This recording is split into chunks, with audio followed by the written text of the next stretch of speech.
Yo!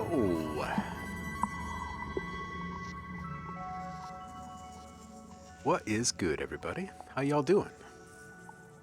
Happy hump day. Happy Wednesday. Right smack dab in the middle of yet another week. What y'all up to out there? Made sparkly little random space modular music for you guys this morning. I have no huge agenda today. I'm still healing, so I'm trying to take it easy on myself. So I don't have like any major deadlines I'm up against or anything. It's kind of nice. Um, I thought we could mostly just kind of keep it chilled today. As people come through, we could, uh, well, do what we always say we want to make time for, which is like dig into old projects, answer questions, and just like hang out and be human together, and not chase productivity for a day. Hump day! How you doing, Couch? You're a Chris too. Man, there's a lot of us, right? A lot. Oh man. This world has gone absolutely bonkers. While I was laid up after surgery, um, I knew stuff was getting wild and crazy out there. Um, but man, the extent of which I did not realize, because I'm not like a huge like TV person. I'm not gonna sit there and like constantly watch the news or anything, and I also don't really do social media, so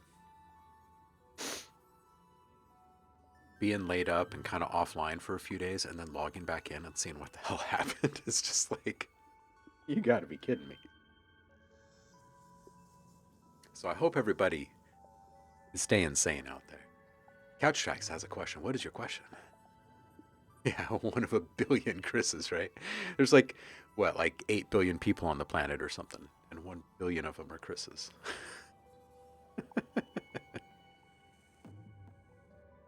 Oh, man. What kind of question you got, homie? What are you working on this week? You have a vocal wave and only that wave. How do you approach making layers to make it the lead vocal? Ah, well, it kind of depends on what kind of music you're making, but you can play with a couple of different things. Like if you're wanting it to stand out from whatever other kind of variations you've got going on or layers, uh, you can use samplers to your advantage, right? Like making um, effects, pitching up and down, uh, playing with your panning, your spatial effects, and whatnot to push things in specific places or directions in your mix to help that lead element stay kind of prioritized and centered in the mix. And then you can use things like saturation to really make it stand upright, right? And make sure that it has the greatest amount of harmonic presence in it, type of thing. Couch saying working on getting a 7-track EP done before the end of the month. Say it's rap or trap EDM. Okay, yeah. So you can really get a lot more out of a single sample if you bring it into a sampler, right? Because then it takes it from a cool sound into a playable version of that sound. It may not be a playable instrument per se, right? Because we're talking vocals, but you can do something with it, right? And then you can also abbreviate it in different ways, right? So if you are going to bring it into a sampler, having kind of different reactions waiting for you on different keys can be fun, right? So shortening the sample, pitching it up or down, so you can make kind of sequences out of them, right? So when you find nice little combinations, you can repeat that, so it then becomes intentional and something kind of seek. Yeah, it really kind of depends on what aspect we're talking about here too. Because if we're talking about like presence and character in the mix, then something like saturation is going to be one of the biggest tools you can lean on because it can affect your sound so tremendously, right? And have it become so much more dominant for other sounds.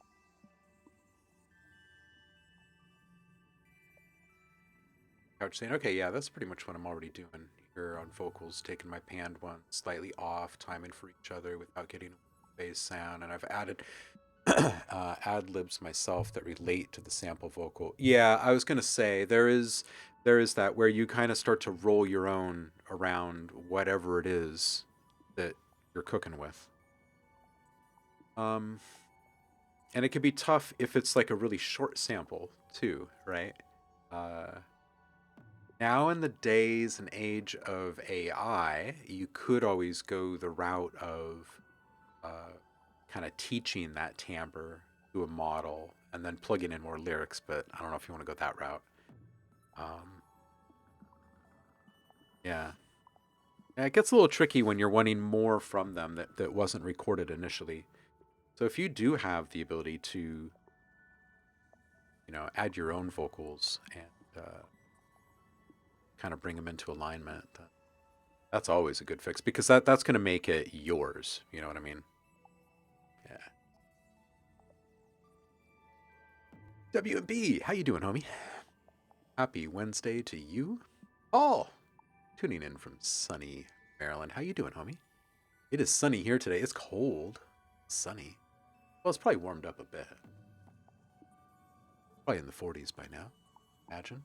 But it is crystal clear here, so it got quite cold overnight.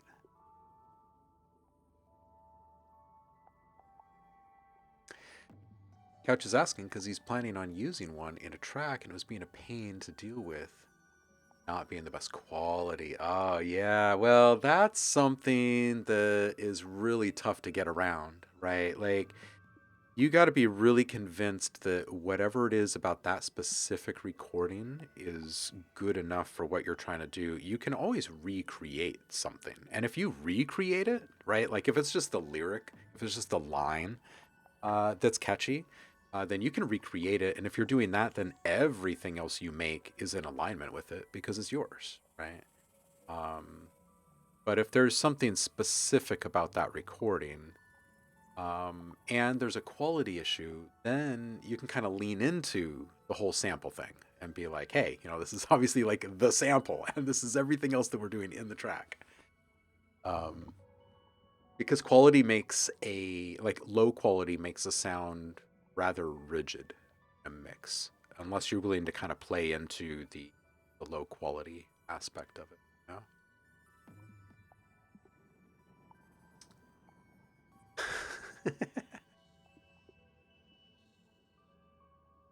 Yeah, Couch, to train one of these models nowadays, you really don't need anything. Like, you just need a couple of words, maybe. Like, it doesn't take that much at all. And it really only has to get kind of close, too, right? Like, because with processing, you can make it fit in a track. You know what I'm saying? Right? Especially, like, if we're using synthesizers and there's electronic music components to this thing, especially, right? Because then we can kind of play with that.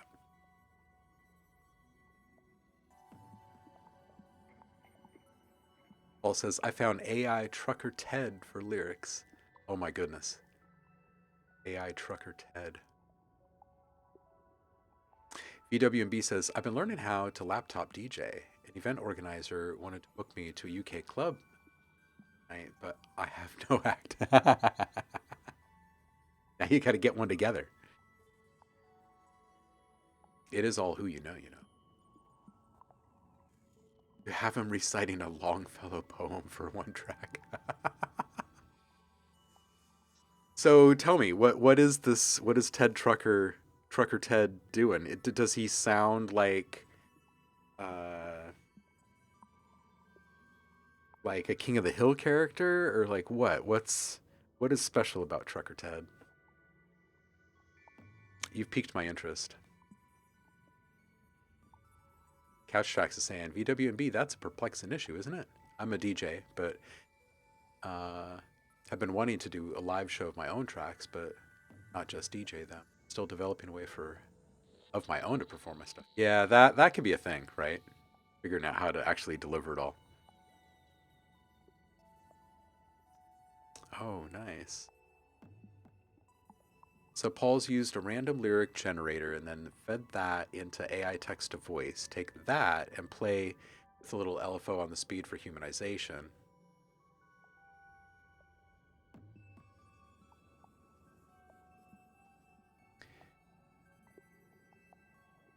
Oh man, the tinkering, right? This one was super random today.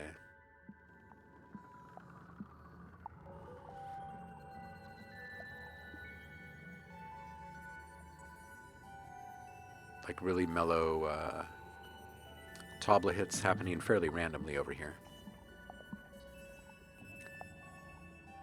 Which is actually being triggered by New School. Because all these different things run inside of Reactor, you can hack them together.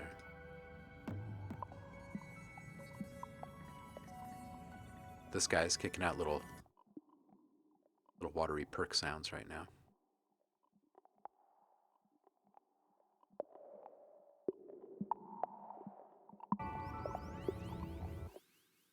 This guy.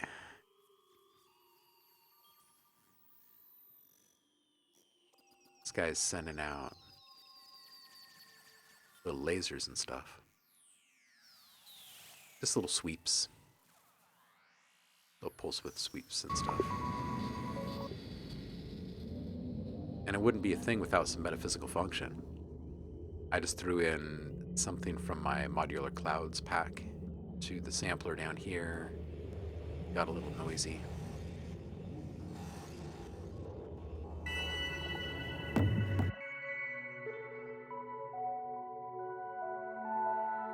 And then this little ditty.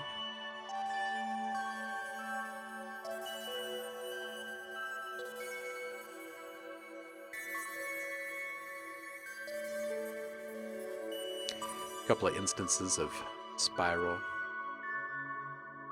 Triggering Genetic, Carbon 2. Running through Space Master.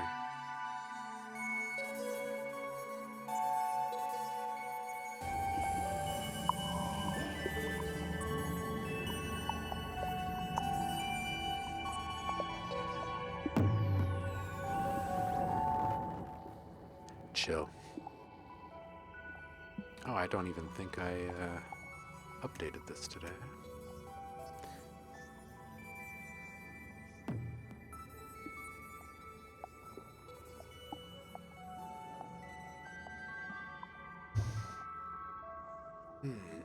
Man, I've always been like a really healthy guy, so I've never actually had any kind of major surgery, and there's so many weird little uh like sensations and stuff, like things that happen. Like I had 3 different pieces of tape all fall off like within minutes of each other today, and I'm like, dang, science is cool. Like they know exactly when like this stuff is going to detach itself from your body somehow. It's amazing. And also, like uh I can't stop myself from doing all these tiny little things that I've done my whole life, like ways that I reach and stuff, and then I realize with a sharp little pang of pain that I'm actually not healed and I can't reach that way. Man, I'm just not I don't think I'm the best patient. I don't think I'm a good sick person. I don't think I should be cast in that role very often.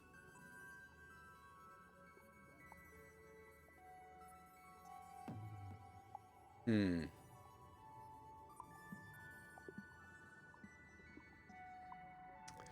Couch Tracks has got a Z1 and a Push 2. How they're performing over there. Yeah, yeah. Honeycomb really impressed me with the way he performs live. I dig his setup. I don't know that I've seen Honeycomb actually. Their setup. I'm going to put that on my list over here, though. Because I like a really nice live setup. I'm a fan. I'm a fan of tracking those. Okay, so we've got a link from Paul here. He's been playing with Trucker Ted over there. We're gonna go see what that's all about here. It's gonna be good, I'm pretty sure. Let's see. This is where he comes in.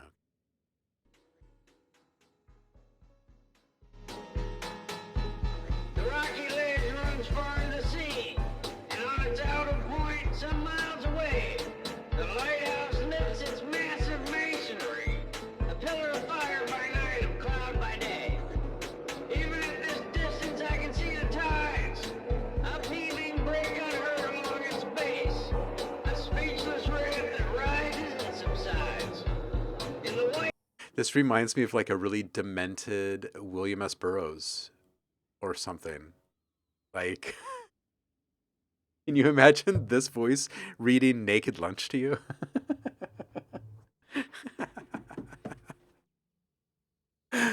Oh, that'd be so good. WNB saying, I'm just struggling with beat matching for now. I find a lot of live electronic setups kind of pointless. Live instrumentation, however. Of course, a push can be an instrument too. I don't know. I think that any live set, really, like the way that people set it up is really intriguing to me. Even if it's like if it's all looping, if it's all any, pretty much any live setup.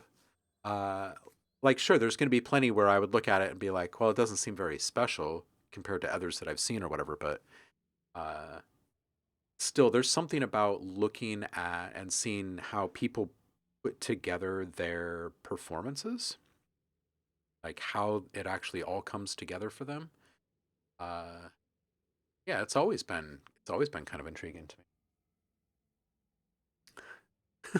Well, I'm actually logged into a different account here, and I kind of wonder if like the other folks that log into this account are watching some really wild stuff, or if YouTube has just gone completely down the drain. It's such a weird smattering of stuff in this queue.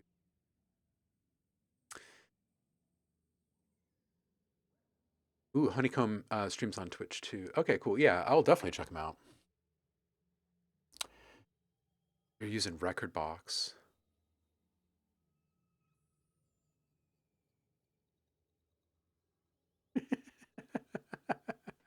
If you don't love Ted, you're not human. What human wouldn't love a classic? Um, oh, what's the right word? What's the right word? I don't know what kind of trucker he is, but it's a classic kind of trucker. DJ Lonely Girl, welcome in. Happy Wednesday. You should very calmly read the lyrics of WAP.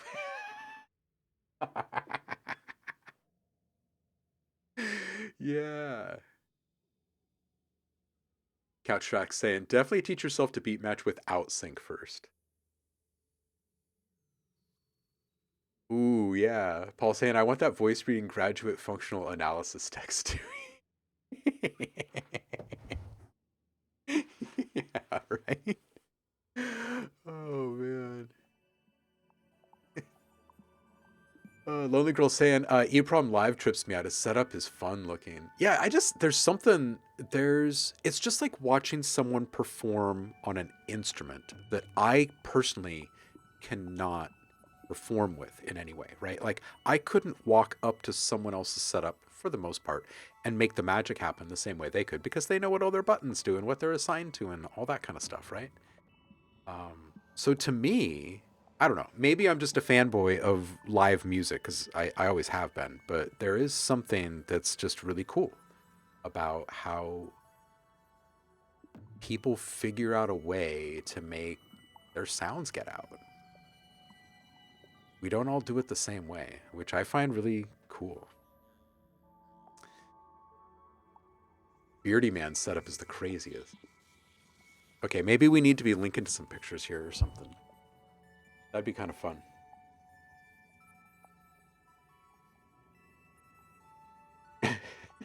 Why is it double time? Oh, Paul did a show in August with a rebuilt Linux laptop running VCV free and triggering a 16-channel mixer phase with Step 30. Cool kid. Retirement's pretty good for you, man. It's treating you all right over there. Couch saying, hey, people hate on DJs who use sync, but I've seen some of that. Some that do and can mix fast and crazy and how in and out without even using headphones. Nothing wrong with sync in my opinion. I don't think there's really much wrong with any kind of technology if you're doing something really awesome with it. Like if you're going to get up on stage and entertain people, and you're pulling it off, it almost doesn't really matter like how you're doing it, right? Because it's really just about like the fans, right? If you're not into it as a fan, then you don't need to be a fan of that thing.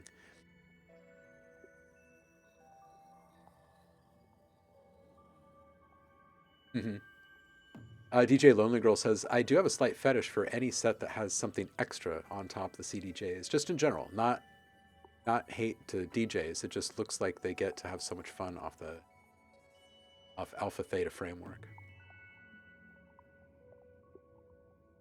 Ted presents the Korkov 6. Oh my goodness, yes! Yes, I can hear it. I can hear it in my head like these technical manuals being read by Trucker Ted. What a good guy, that Trucker Ted. Ooh. Beardman does everything using his mouth, beatboxing and resampling with the FX. That's nice. Yeah, that's true. Lonely Girl saying everybody is using sync. That's true. Just blow stuff out of proportion. Yeah, Paul's retired for 10 years now. 10 years he's been over there just chilling, making music.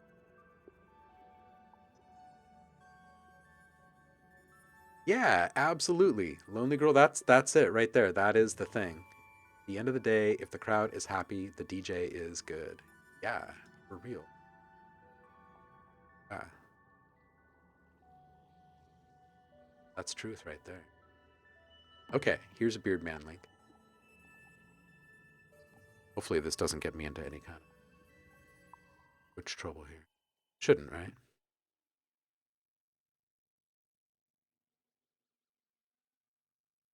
Oh, I've seen this guy.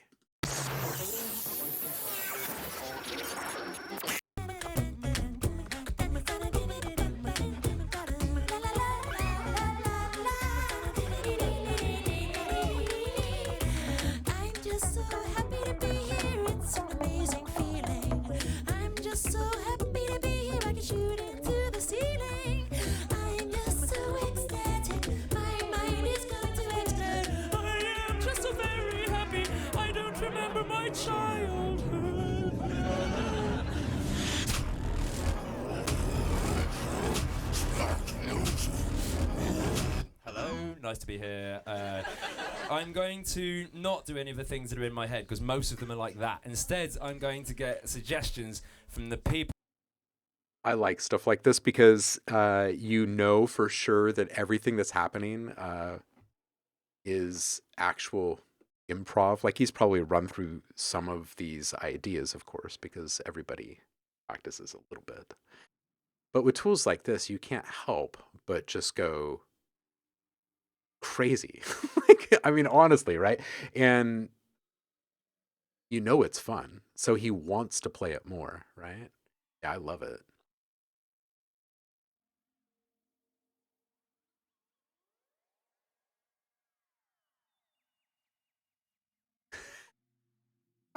Jeremy Irons reading your manuals tape. Oh, Couch says he built his own program to do all this stuff. Yeah, I don't doubt it. Man, that's like it's like a wow, Tim Exile, right? He's created so many different little plugins and tools over the years to make his shows possible. I just love the ingenuity, man. Lonely Girl saying, also, random question. If I wanted to really figure out what a VST plugin is doing, do you know how one would go about figuring that out? Well, that depends. It depends on what the plugin is. Uh, there are some uh, there are some programs where you can like kind of dig into things, but predominantly or most of the time, you can simply figure out with a pretty good degree of accuracy the large amount of what is actually happening with any plugin. If you just kind of think through the steps of the basic effects, right? There's only a handful of audio effects or ways of actually manipulating audio that are interesting. And then, just kind of asking yourself a series of very simple questions um, and staying in your lane. Like as you're going through all these questions, as long as you're like making big leaps, you're probably going to get very close to what is actually happening, right? Um, I mean, most plugins you can't just like, right click on them and see the code or anything. Code is just a language. Yeah. But you're right. WB says it's slow to sift through it, but it is so rewarding. Once you do start to understand how certain things are put together, other things start to make sense. That is true. Yeah, Max for Live has a VST wrapper thing. Tim Exile is a gosh darn wizard. He is. He's amazing. He's amazing on multiple levels. He's I mean, come on. He basically spearheaded this band, like this super band for native instruments for a while, which was really great. What were they called? They kind of went on a little tour circuit of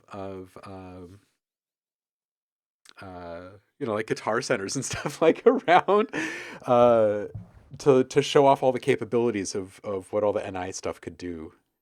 It was like in the Machine days, like the early Machine days, I think. What were they called?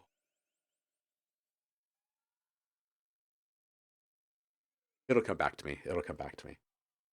But yes, he is a wizard. He's absolutely fantastic. He's also survived cancer. I don't know if you guys have followed him over the years, but he's had ups and downs. He is out doing his own thing, making his own uh, plugins again. It's really good stuff. And Paul has 340,000 points to use. Is that on my channel? I need to do something about that. DJ Lonely Girl says, "Holy cannoli, I forgot I had Ableton 12." Yeah, Max for Live is super dope. In fact, if I was to ever make a change to Ableton, it would be because of Max for Live. Truly. It's really the only thing that I wish I had access to is some of the things that friends and other folks have built in Max for Live. That's true.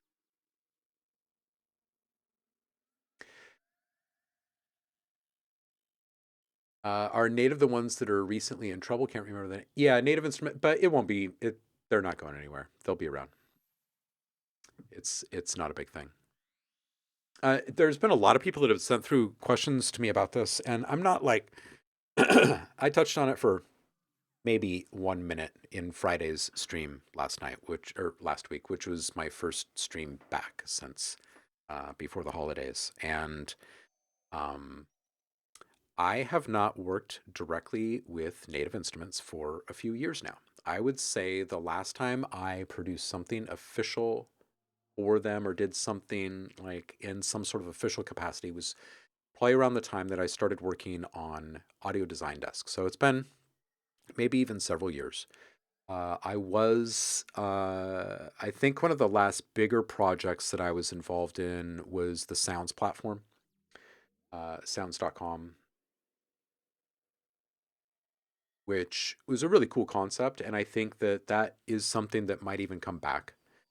I think that their hardware, uh, software integration is where they're great. And I think that They are not just the Adobe of our industry, but they're not just like too big to fail. They are the reason why thousands of people even have a job in this industry, and those people aren't necessarily even making music with Native Instruments stuff.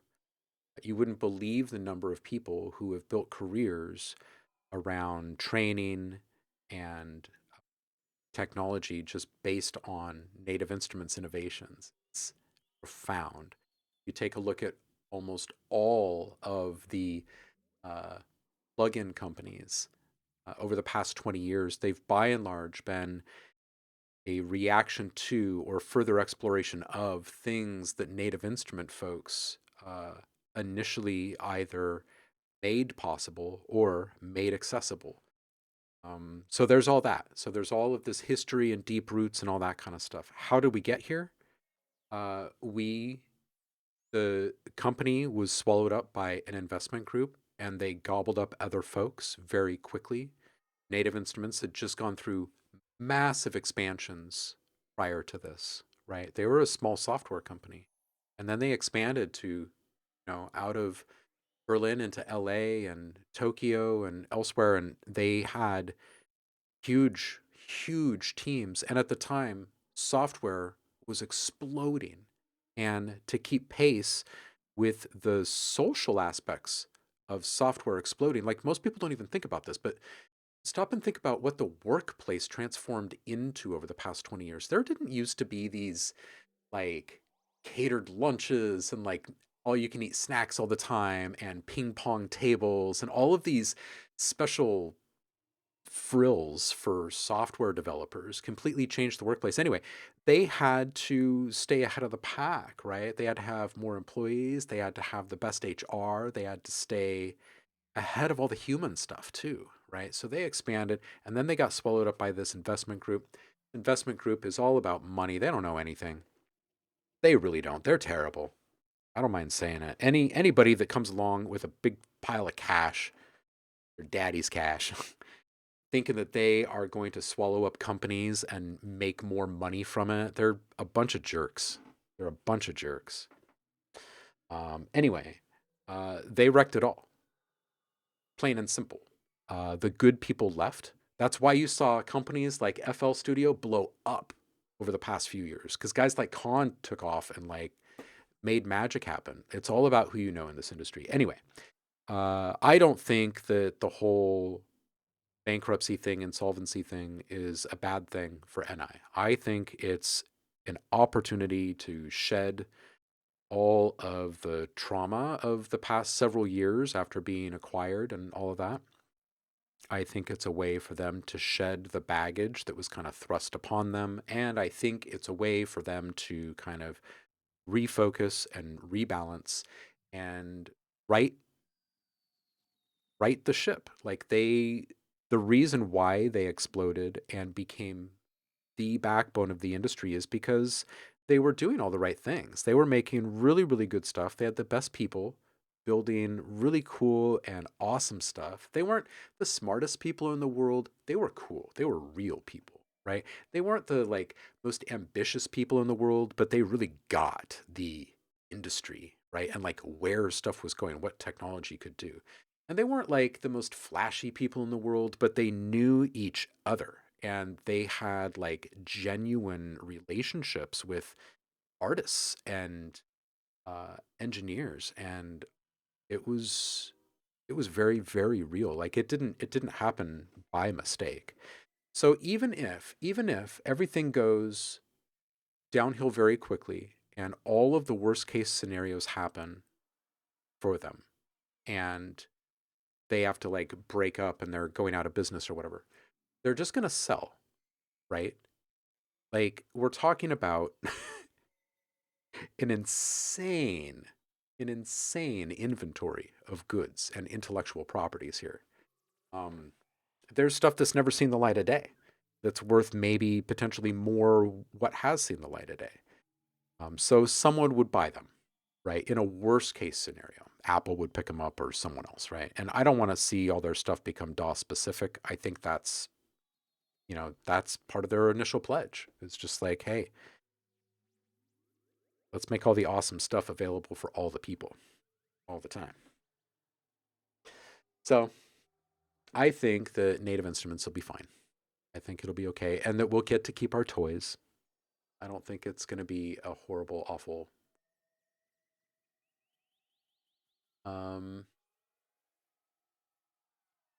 Only Girl saying, I got it a patcher in FL Studio and I'm having a lot of fun. I think it's the node structure. Yeah, there you go. Oh, they don't give you full access to Max anymore, huh? You have to do that on its own. Everything kind of changed uh kind of all at once when Cycling 74 um gave it up, sold it. But has there been like massive change since then? Is this the first big shakeup with it?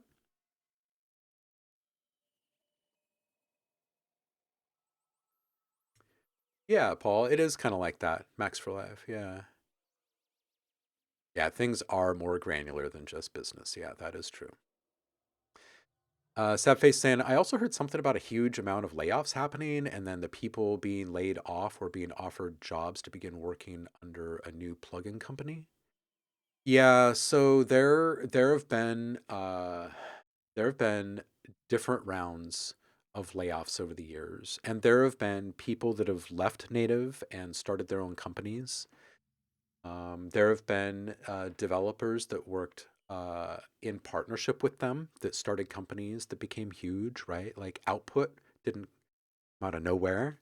Um, and from them came Minimal Audio. Like there's a huge family tree, right? Like getting to know the people behind the scenes really makes all of this make sense. Um, but I think there's just a lot of rumor and like assumption around it.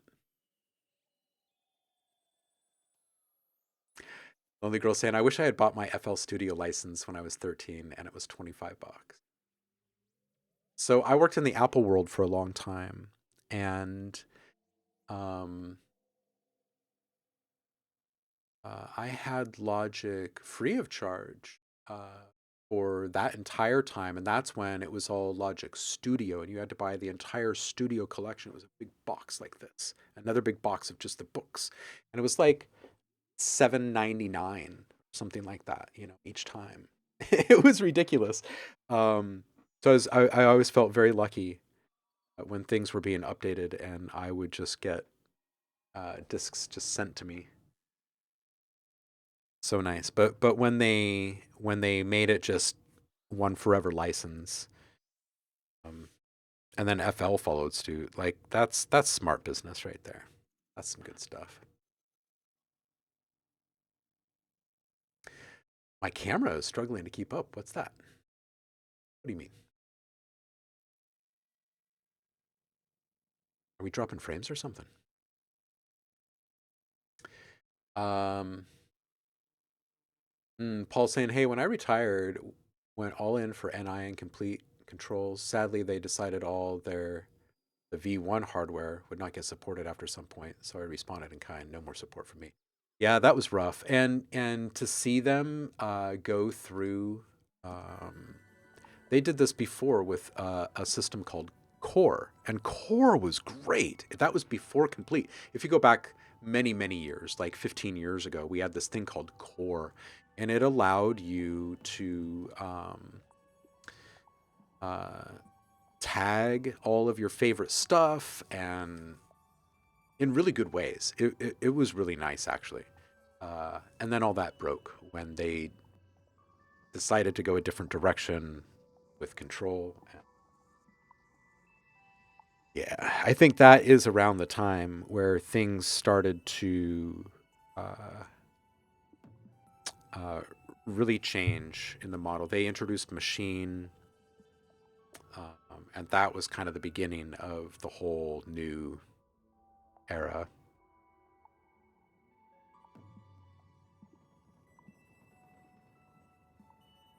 Hmm. Sadface says, I got Logic Pro X for $200. I love Logic. I love Logic. I think it's wonderful. Couch, there's actually different ways in which you can set it up to like function. Not that that really makes a huge difference.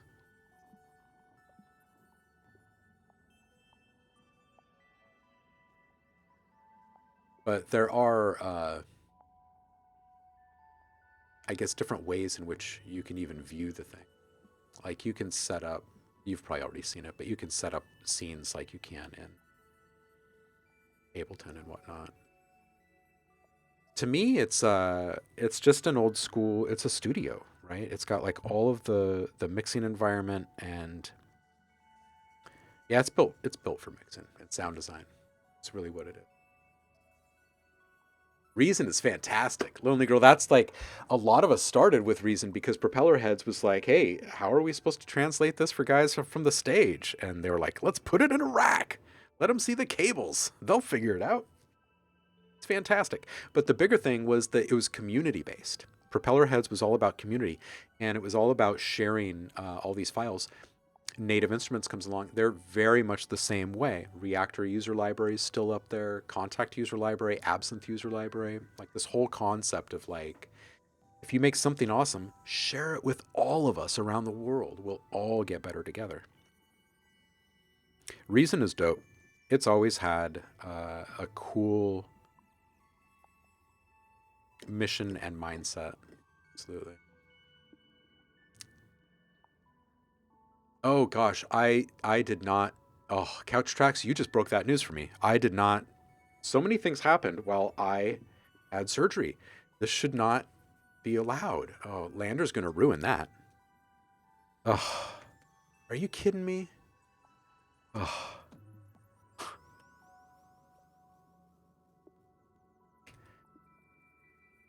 Reason Studios acquired by AI Music Specialist, blah, blah, blah. Wait, they bought Reason Studios or they bought Propeller Heads? That's terrible. Ugh.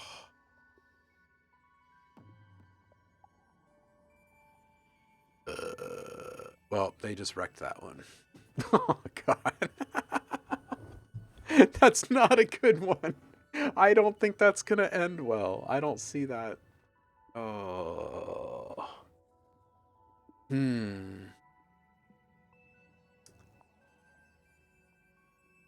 Oh, yeah. Paul is always trying to get people into VCV Rack. Watch out, Lonely Girl.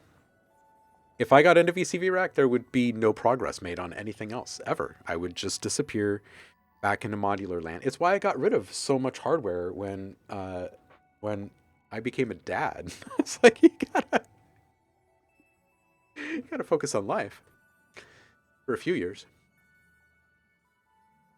Sadface says, in my opinion, I think that Logic has nice sounding live drums, but severely lacks in electronic bass drums. Alchemy's synth library is amazing, but I just wish that Logic had a higher variety of drums for more EDM based music.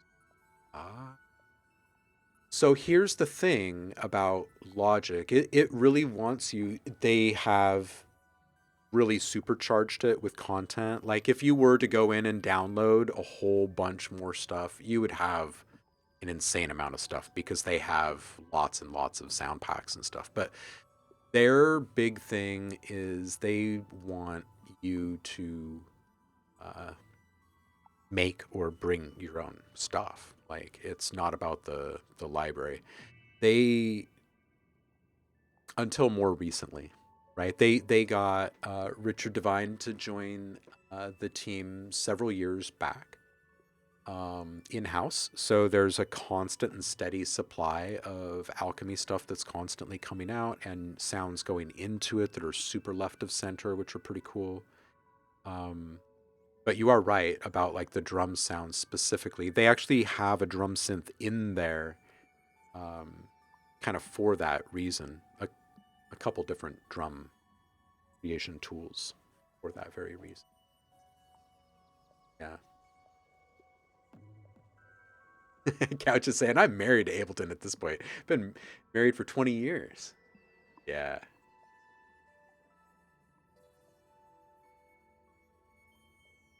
Mm. Only Girl saying, I'm very partial to Maelstrom, but it's defo not looking. I don't like looking at Vital. Yeah, I agree about Vital. That it's a kind of a tougher workflow for me, and same with Pigments. Both can get good sound and good results.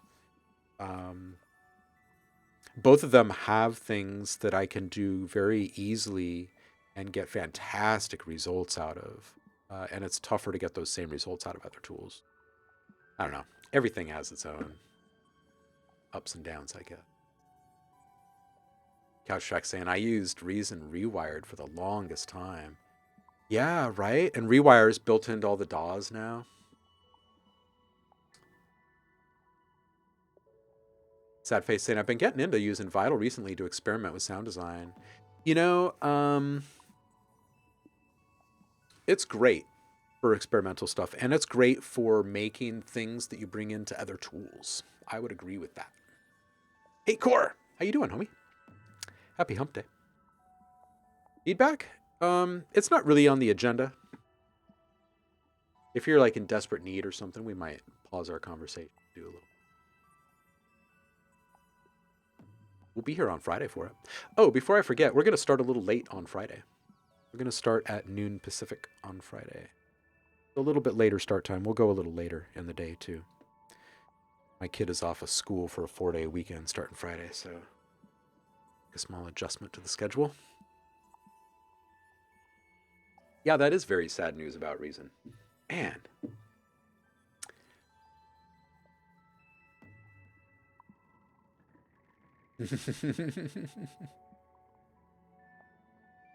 Cefe says, the most recent thing I found was FM, and by God, it creates diabolically backhanded, badass bass sounds. Oh, yeah.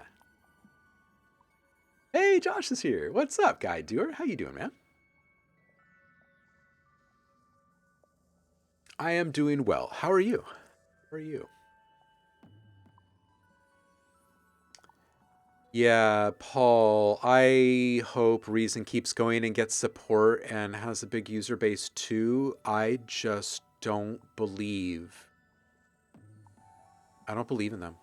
Not in propeller heads. I believe very much in propeller heads. I'm kind of reeling on the inside, like I feel a little brokenhearted right now. I mean, I've known folks over there for a while. I just hope everyone's good. But I don't have faith that this was a good decision.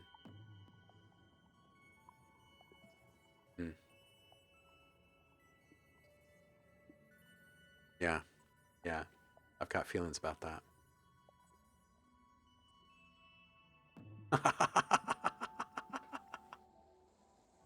Wow, Sadface says the entire sound library when downloaded was 80 gigs.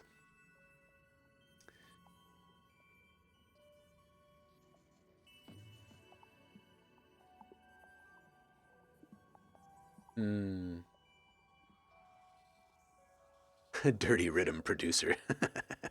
Dirty. We have a brand new tool out on the block. It is currently in early beta. It was announced initially during NAMM while I was recovering from surgery. I was thinking that I would show it to you today, but I'm going to hold off. I just have my developer version of it. I don't have the new official beta version, which is like the version that you guys would have access to. So I'm going to wait until I download that and then I'll show you. We've developed 4 instrument libraries for it. It is a new sampler called Dragon. It is fantastic. It's very early in its development, so there are still wrinkles to iron out, and there will be a good long development road ahead. But it's completely independently made. It is currently being bundled with Fender Studio Pro, which, for those that don't know, um, here's another DAW that has had a bit of a change. PreSonus has become Fender Studio Pro. PreSonus has been part of Fender for some time, but there's been a rebranding. Now, they support Dragon. This is in partnership here, basically, which is nice because they're helping get a bunch of early users, and we are in turn helping their cup with awesome sounds. But there's a couple of nice things about the sampler for you guys. There will be a free player version of this new sampler, and there will be a lot of very useful, relevant libraries made for it that are not hundreds of dollars.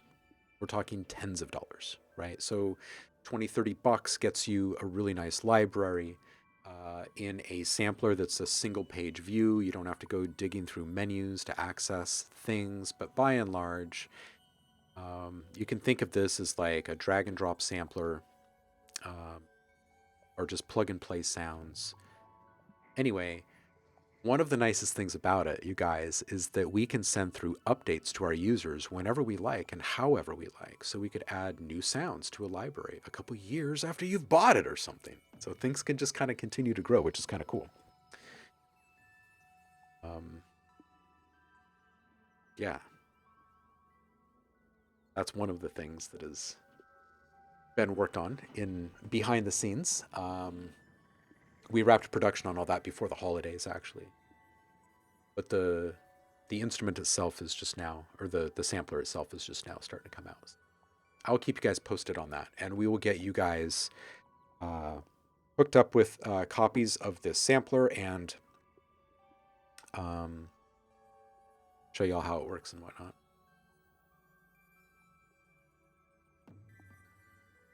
Guy Doer says, I'm worried for all the DAWs. Honestly, I feel like none of them are developing AI tools fast enough.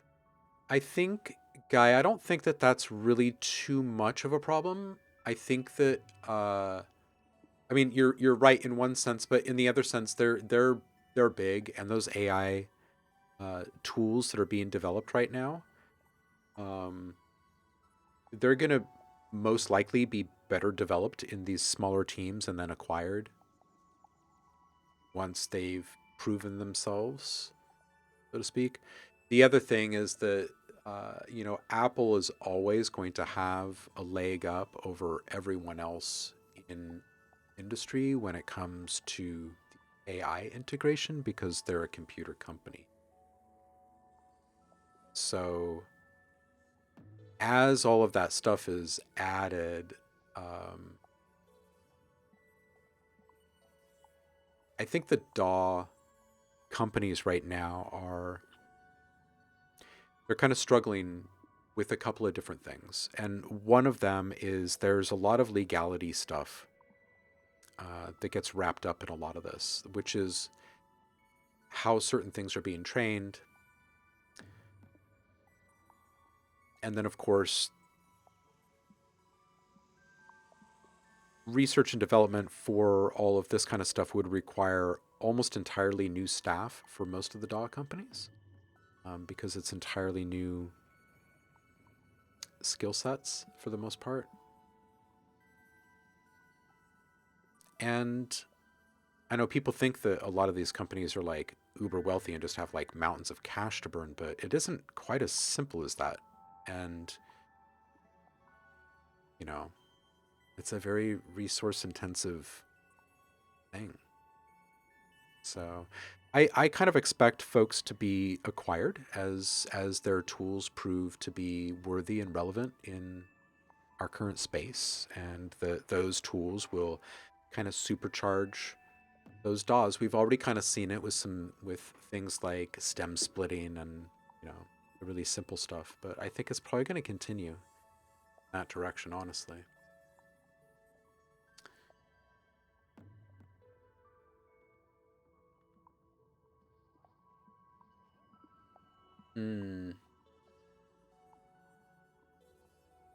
Sad face saying, there was this Vital preset I looked at recently that sounded like a synthesized brass, and it was just a saw wave. And it's like, huh, so how does it sound like that then? And then realized Chorus had like 32 different voices on it. I didn't know Chorus could do that. Yeah, it's amazing. It's amazing when you start looking at what one effect does and you start to use the extremes in that effect. You can go places.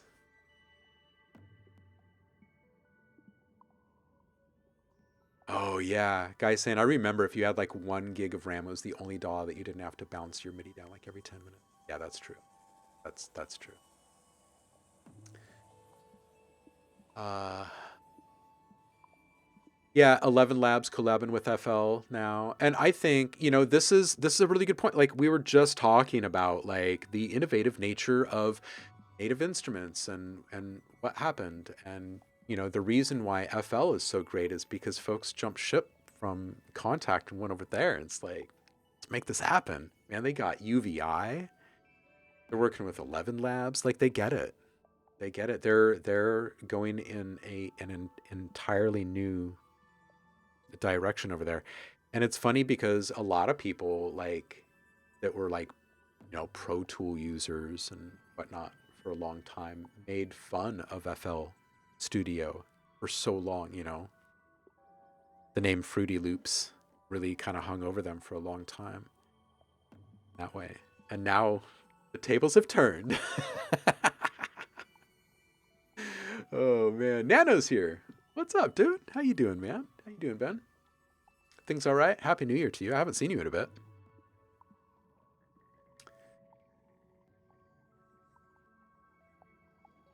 Yeah, even Tide does amazing stuff. Sad face.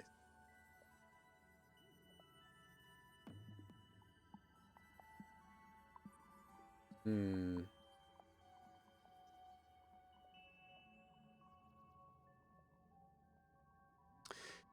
Yeah, yeah, Guy. I think that musicians, especially right now, are really, really resistant to all of the AI stuff, and with good reason, with what's been happening.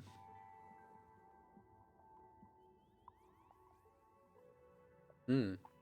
808 Diffraction has a very good question, and this seems like a really simple question, but it's actually very profound and it's important. So listen up. 808 says, why do some simple patches sound more powerful than less complex ones? The answer is actually really, really simple. Less is more. The reason why less is more in audio is because as soon as there is more, there's greater competition and obfuscation. There's one output at the end of the day.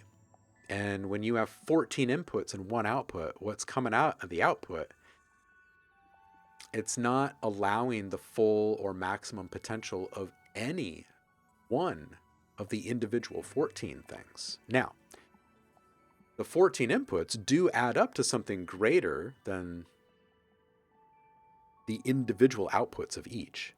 In that, there's a lot of interplay and there's a lot of collaboration happening with all of those different inputs.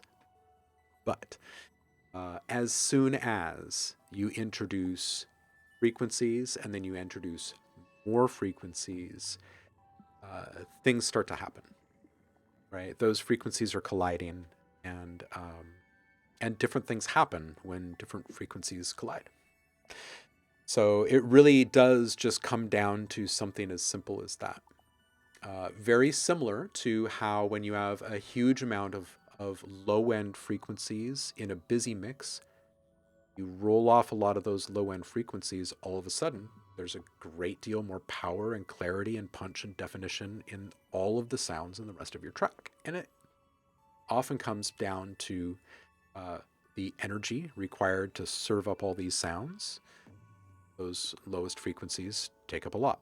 And then the other is that the more frequencies in play, the harder it is for any one unique set of frequencies to come through, right? Yeah. This is why when you look at orchestral music or like traditional, garage band type rock and roll, where you've got like a guitar and a bass and some keys, right, and a vocalist, right? If you're looking at orchestral stuff, the instruments are naturally limited by their physical makeup, right? And then there's variation physically in those same instrument types to create the different classes, right? So all of this happens because that all of that sound needed to come through, and that needs to uh, mix naturally, right? And the only way for that to really happen uh, without having some sort of intermediary gear is for those frequencies to be cooperative with one another. So sound selection, instrument type, palette, volume balancing, those are like the most profoundly important parts. Sound cutting through.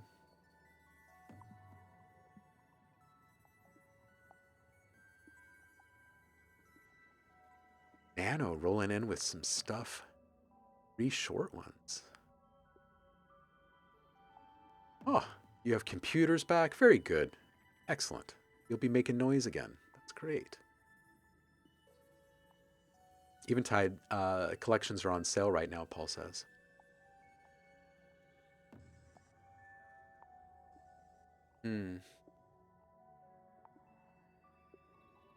Oh yeah, Guy is saying, hey, we got the AI noise suppressor deep filter running real time on Windows now, but it's so invasive and we're struggling getting it without input delay.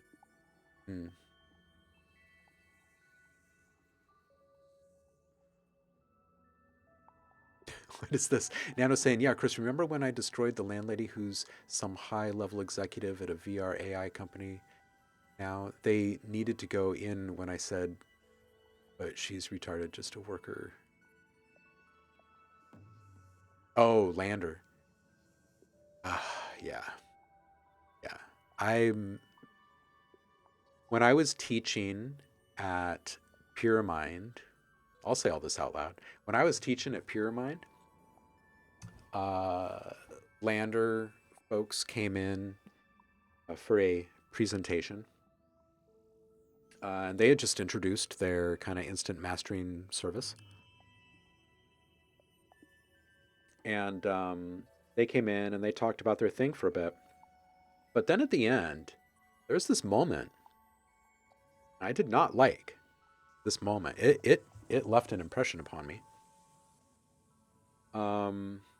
They had folks kind of split up into groups and kind of put forth these little challenges for the groups, and the like everyone in the room was supposed to come up with these different ideas for these different things. Well, these ideas were like they're just harvesting ideas from the students in my class, and then walking right out the door with them to go implement them. And I was like, that's some shady stuff right there.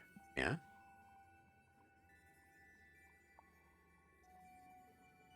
Get your own ideas. 808 Diffraction says, is that not when masking comes into play? Yeah, that's exactly when masking comes into play. So that's when you have a set of frequencies, and for some reason, they're not all coming through in some way. They're being obfuscated or like upset or held back, filtered in some way by something else in the mix. And it's very much akin to when there's a large object out in the field, in the real world, between you and the thing that's trying to hear you, or maybe the thing that you're trying to hear.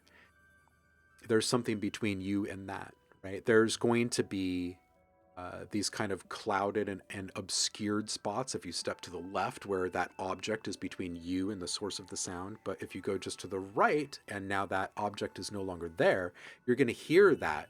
You're also going to notice the time difference, like the rate of the speed of sound. You're going to notice that a little bit more directly. And then there's also the Doppler effect, right? Where like if something is actually moving and there are objects or sources of obfuscation, right? There's going to be all sorts of things that we end up experiencing as a result of just that movement.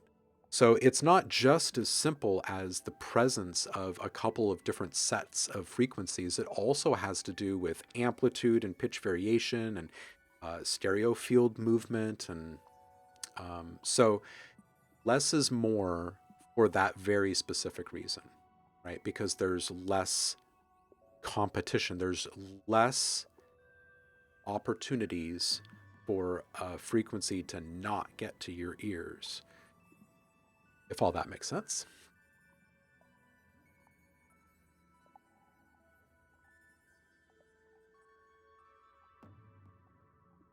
Oh, Ben, you were there for that. That's right.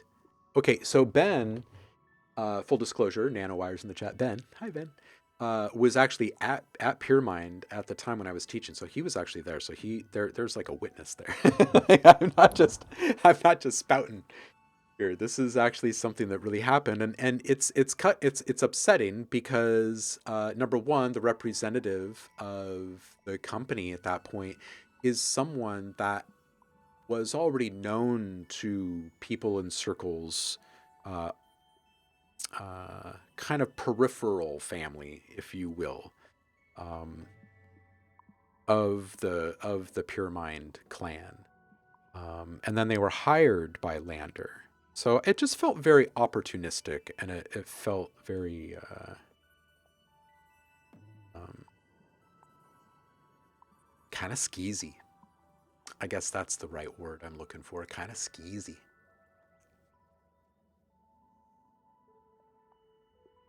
Hmm.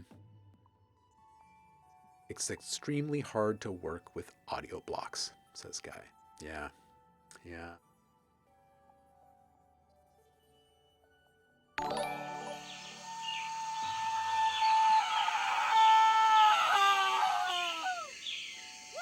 Gotta respect the gazelle.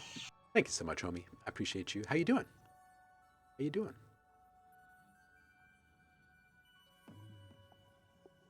Good, 808. I'm glad that makes sense because this is this is why I say all the time when we're talking about uh, like full-on music production, when you're pushing something from beginning to end, there's got to be a point that you know something is complete. And oftentimes, I think that delineation point is you can't get rid of anything else. You can't carve away anymore. I think that's a really good way to know that you're done with something. It's not necessarily always about satisfaction or happiness or whatever. Oftentimes, it's just about like, well, I don't think I can remove anything else, right? And I think that in most music, that has to be a goal at some point, right? Because it's just human nature to come up with an idea. I mean, until you experience it enough, you kind of fall into this human nature trap. It's a pitfall, which is I've got this thing and I'm not sure if it's done yet, so I'm going to add a little bit more. And oh, this might sound cool too, so I'm going to add a little bit more. Well, the only problem with that is that at the end, it's just a lot. And if you take some of that out in certain spots, the music becomes a lot more interesting, right? Because things kind of come and go in the mix. But there's another bigger reason for that. And that is that we're trying to slim down this mix at every point possible throughout the entirety of the song, right? And that these big fever pitch moments, these big emotional crescendos really only occur a couple of times, and they don't need to come from all of the things being present at once. And in fact, they oftentimes work out better when only half the things are present at once. So, yeah, it's good food for thought. And it's a really good question. It's a really good question, 808 diffraction, because it's maybe potentially one of the biggest and most important things when talking about music production from like the producer perspective, right? Which is like, now we're talking about the person's job to make all this stuff actually work together. Live! Gotta respect the gazelle. Liv, what are you doing? I thought you were working. How you doing?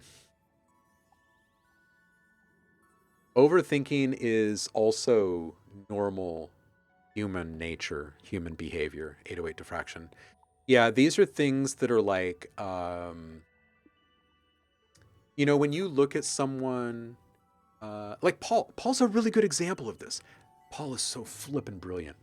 Okay, so for those of you who do not know Paul, he streams on Twitch as well. He goes by the handle Evans the Bard, and he's actually the other half of Mimsy Audio, the business that just recently launched here in Portland that has produced the first 4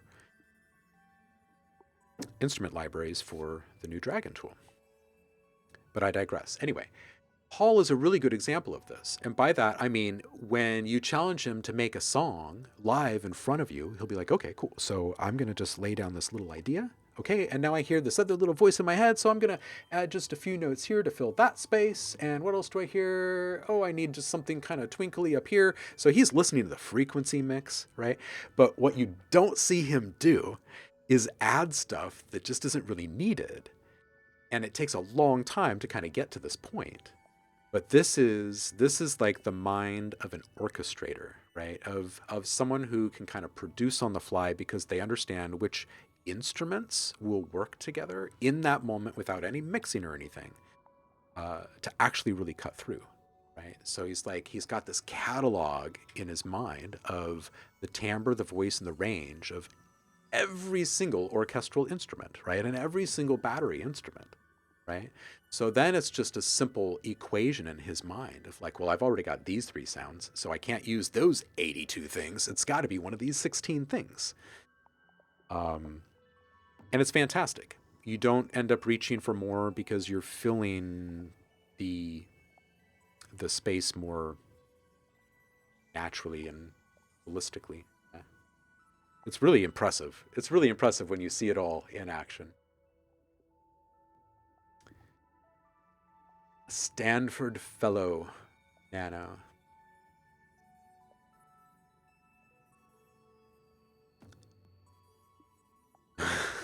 There's a lot of idiots in the world, it is true. Sonicscape, how are you doing this week, homie? How you doing? Thank you for the sub, by the way. 9 months? That's like a baby and stuff, dude. Sonic baby.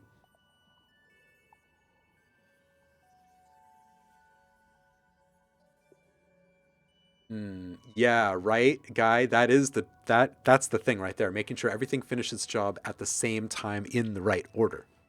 Yeah. I mean.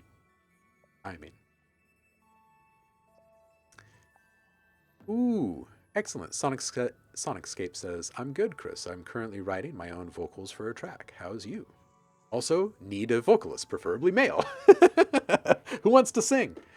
I'm doing all right, man. Thank you for asking. I'll be fully transparent with you guys. I have sat, I think, too much at once in the last week or so at the computer as I've been so eager to get back.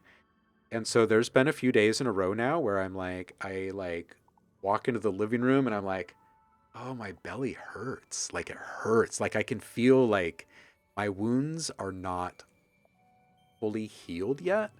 Like sitting is not the way to keep pressure off of your wounds, is what I've learned. Aside from that, I've been feeling pretty all right. Like I think there's just been slow and steady progress.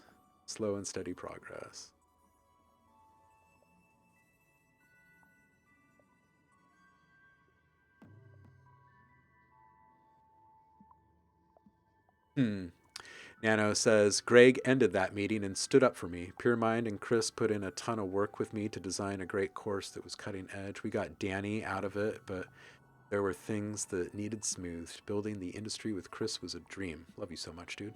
Big love to you too, dude. It's been a long and winding road. I was just talking with someone about way back ADSR days. Yesterday? Day before. And man, that brought up some really great memories. Man, some folks that I haven't thought about in like good 15 years or so. Man, that was a really good team to build.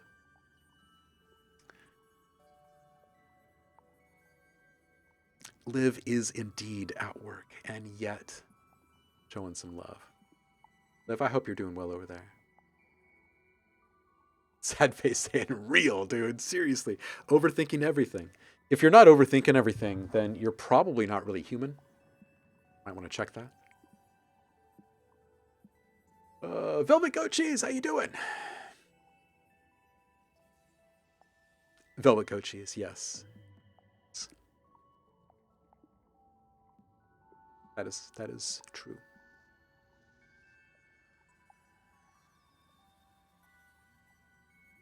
Oh, you mean this Paul and that Paul? No, Paul Artola is not. Both mighty fine people in different parts of the same country.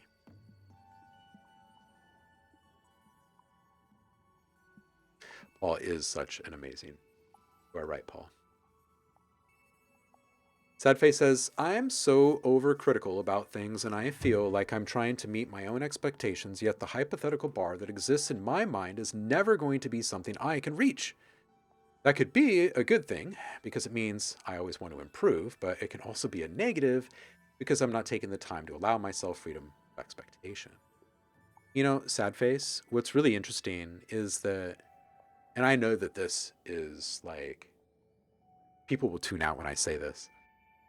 By and large, we are the people that keep us from enjoying the nice things that we want to enjoy. It's by and large not someone else holding us back. It's us holding us back because we don't do things we know we could. We just don't.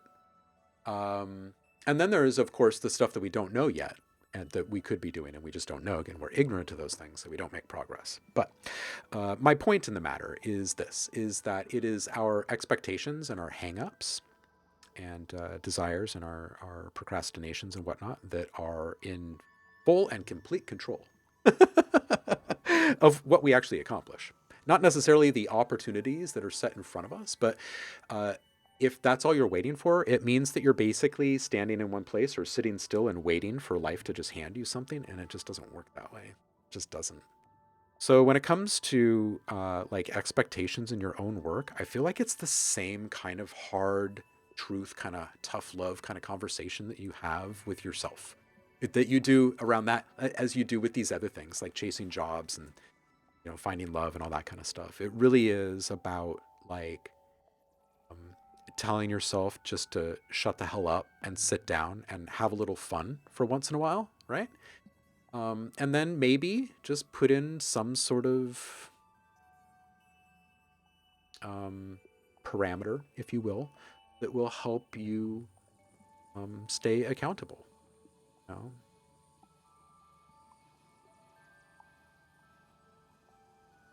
It's hard, that freedom of expectation. But when it comes right down to it, there are plenty of things that's gotten stuck in all of our heads over the years that was just one thing. It wasn't a complex thing with drums and keyboards and synths and stuff. It was just one thing. Maybe it was just someone whistling, right? Or maybe it was a cereal commercial jingle or something, right? And it had two instruments in it or whatever. So I guess my point here that I'm trying to make in a weird roundabout way is that it oftentimes comes down to a couple of questions that people don't really often associate with their expectations, which is like, what is success for you? What would make you happy? So if that question is really too big in regards to like what kind of job you want or what kind of label you would sign with or whatever, just take it way down. Take it way, way down. What would make you happy with this track that you're making right? Right? Like let's just dumb it down to just this one very moment that we're in. Instead of asking yourself all these really profound, hard questions to answer in the moment, just ask yourself like, what would really make me happy with this track? Like, is it when I'm done with it that people will tell me that they like it? Or is it when I'm done with it, I'll feel like I made something that I made better than the last time? Or is it that when I upload this track, when I'm done, it's going to sell 12 times before the end of this first week? Or like, what is it? What is the success benchmark for you? right? Because like largely, like our expectations are caught up in more than just what we say they are. So, you know, talk to yourself. Like out loud sometimes, maybe.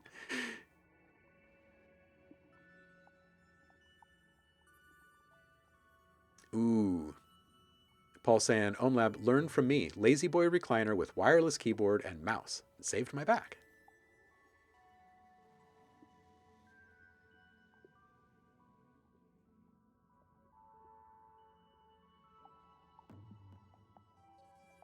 Oh no. Oh gosh. Guy. Oh god. My husband was dating Grok for a couple of weeks. They broke up. It was vicious. Oh, dude. That's that's not a good relationship. Oh, shared names can definitely make for hilarity. Yes. DJ Empirical, how you doing, homie? I was just thinking about you over last weekend, man. How you been?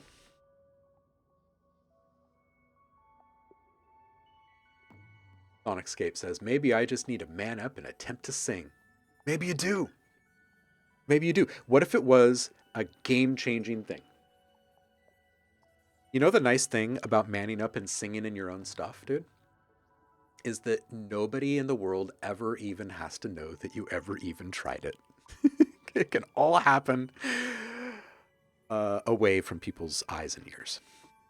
And if it works, then you can take all the credit for it and everything's great. And if it doesn't work, you could be like, I don't know, I'm not a singer, so I'm not going to sing on this track. Which shows wisdom.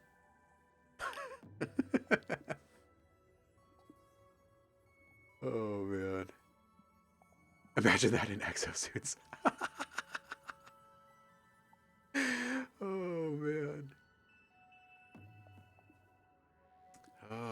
Oh, Nano is bumping me. He says, I have those tracks in Discord if you want to hear what I'm grinding on. I am kind of curious as to what you've been making. We're not going to do a whole feedback stream, but I'm going to click into the Discord really quick and see what Ben is working on. Oh, that just reminded me. I just saw the mug on the other screen there. You guys get a load of this? It doesn't get any better than this.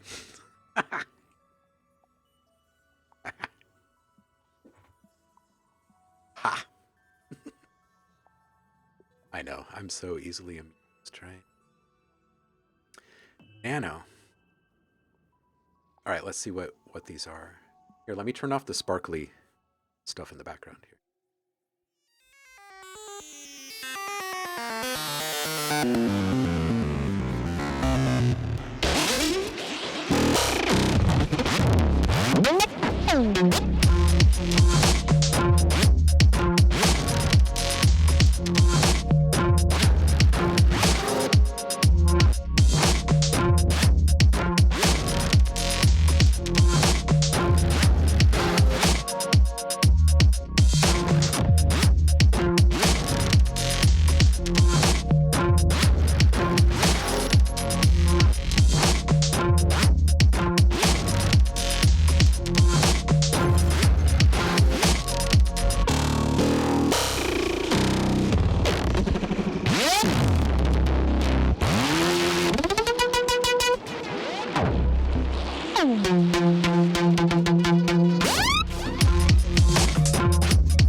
Ben asking, hey, does T-Pain still sell his vocal chain?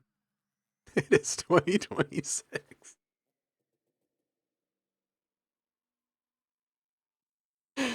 Oh, this non sequitur.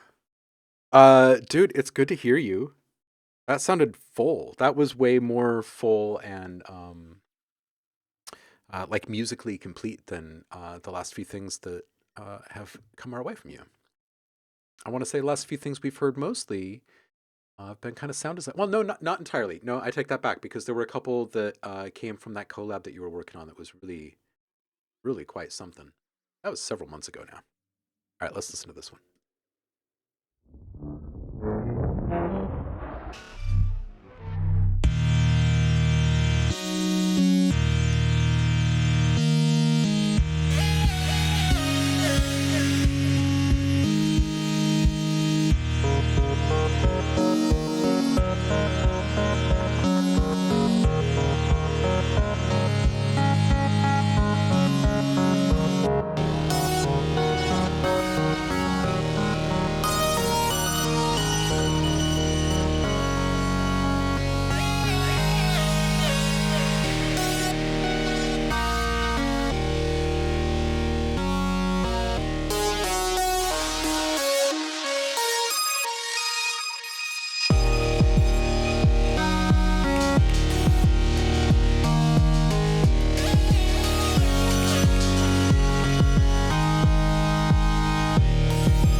And that sloppy hat in there. That was nice. Isn't Serum 2 a lovely thing? Hey, I was having this conversation with people this morning, and I want an honest take from you guys. I want an honest take. Serum 2, has it lost its grip? Has it lost its grip on us because of the performance issues? I did a little test this morning, right? Because I produce videos for Ghost Hack and stuff, right? So I did a little test this morning. I ran a super simple query on YouTube, and it was Serum 2 tutorial. Or no, I don't even think I put tutorial in there. I think I just put Serum 2. Okay, and then I restricted it to sort by popularity instead of relevance. Okay, and then I asked it to filter it to just this year. And wow, the results were rather astounding. And then I switched it to look at the year prior instead, and holy wow. Holy wow. I would like to know, are you guys using Serum as much as you were 1 year ago? And if you updated to Serum 2, do you find yourself using Serum 2 less than you used to use Serum 1?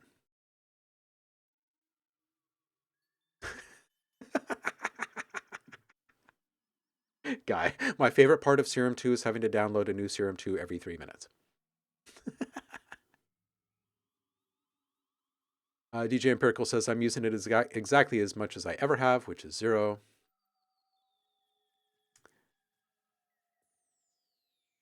All right, let's listen to this one. This is Dre 9.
Hmm. Paul's saying, for what it's worth, there's a new VST called Ultra. Is very Serum 2 pigments killer. Yeah, I've seen Ultra making the rounds there. This one is Me Want Cookies.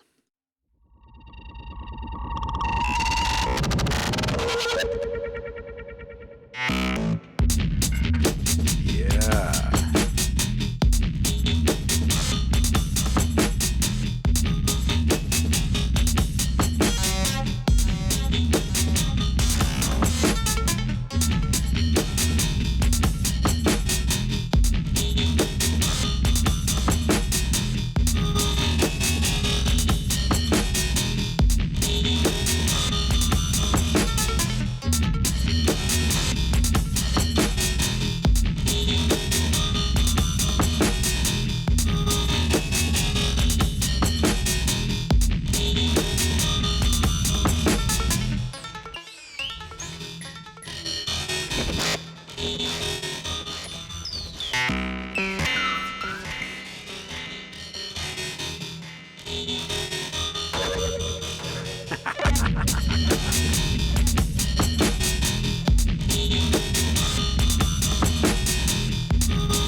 All right, dude. The last one and this one, I felt like there was a decay thing. The keys and the last one, if you kind of shorten the decay on them, the keys wouldn't come across as so drony. Like there's kind of this constant presence of their tonality running under everything, and kind of wanted more change over time and a little less of that.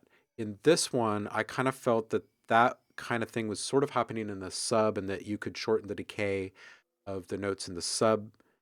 I really like this one. This one's really cool.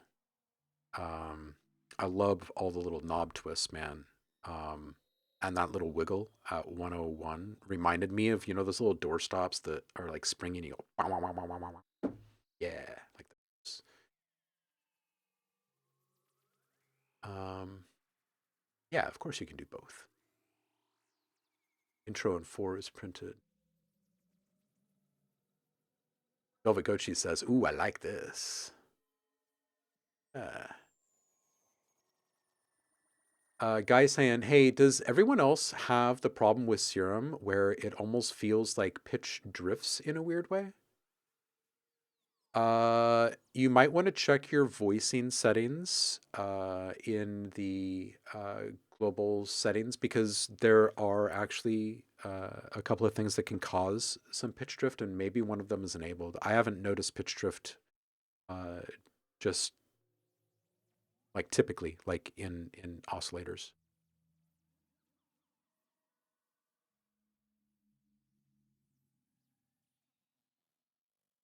Yeah, rectifier grit. You're right. You're right. That would be kind of nice to have that running across everything.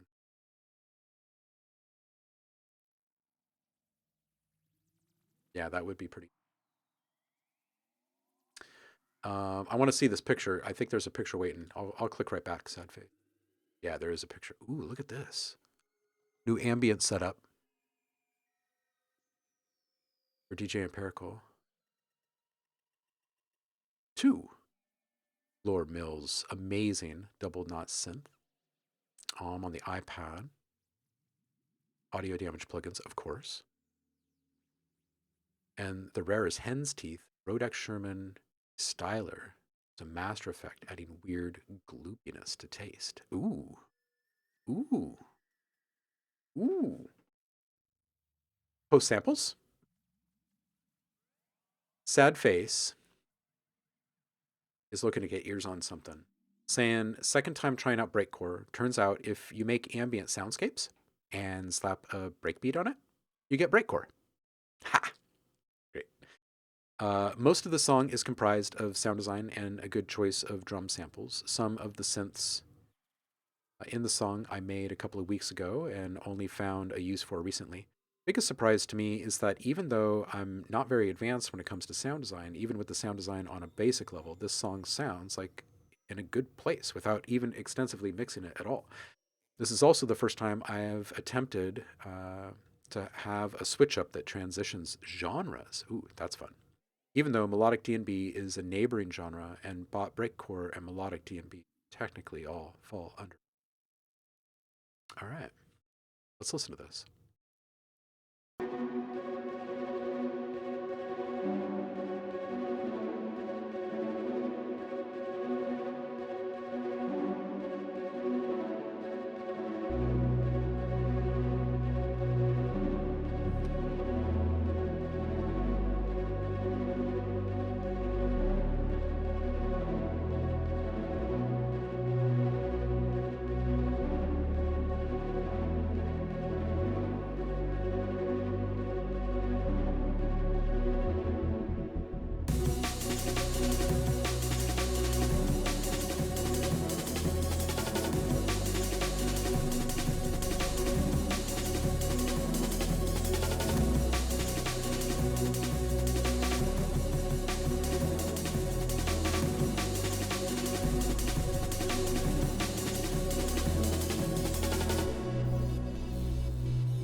Okay, sad face. Here's what I got for you. Drums can be up a bit more up front and on top of the mix. I think they want some saturation, compression, and some volume automations to help it kind of heat up at the right moment, because it can have kind of a bass volume, and then it can also have this kind of uptick when things really heat up. They can come up just a little bit to kind of help keep pace there. Saturation on the bass to really help make it shine. It just needs a little bit more harmonic in the kind of mid range, I think, to really make it kind of sizzle. And some more drum fills, I think, would be really fun. There were a couple of points where I was like, yeah, that felt really nice, having just like that riser up there without like any other transition effects or hits or anything. That felt nice. But I do want some drum fills in other spots. Maybe not always around points of transition like that, because I think that your understated choices are great in this. And I think that they're very well aligned with the genre that you're making here too. But I also think that there is this kind of missed opportunity with cashing in on the kind of upbeat energy that the drums bring to this whole thing. Um, let's face it, like drum fills are freaking rad, right? So let's toss a few in.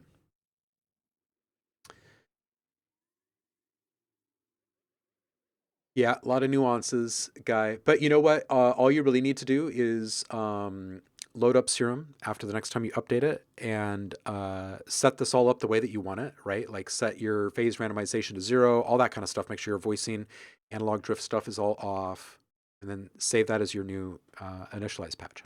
And then you never have to worry about remembering those things again. Just like that.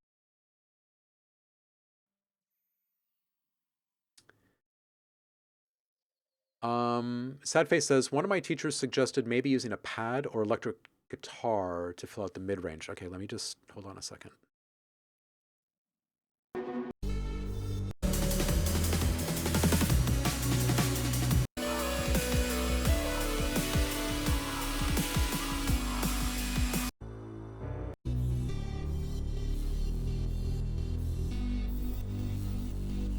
Maybe guitar in certain spots, but not like all the time.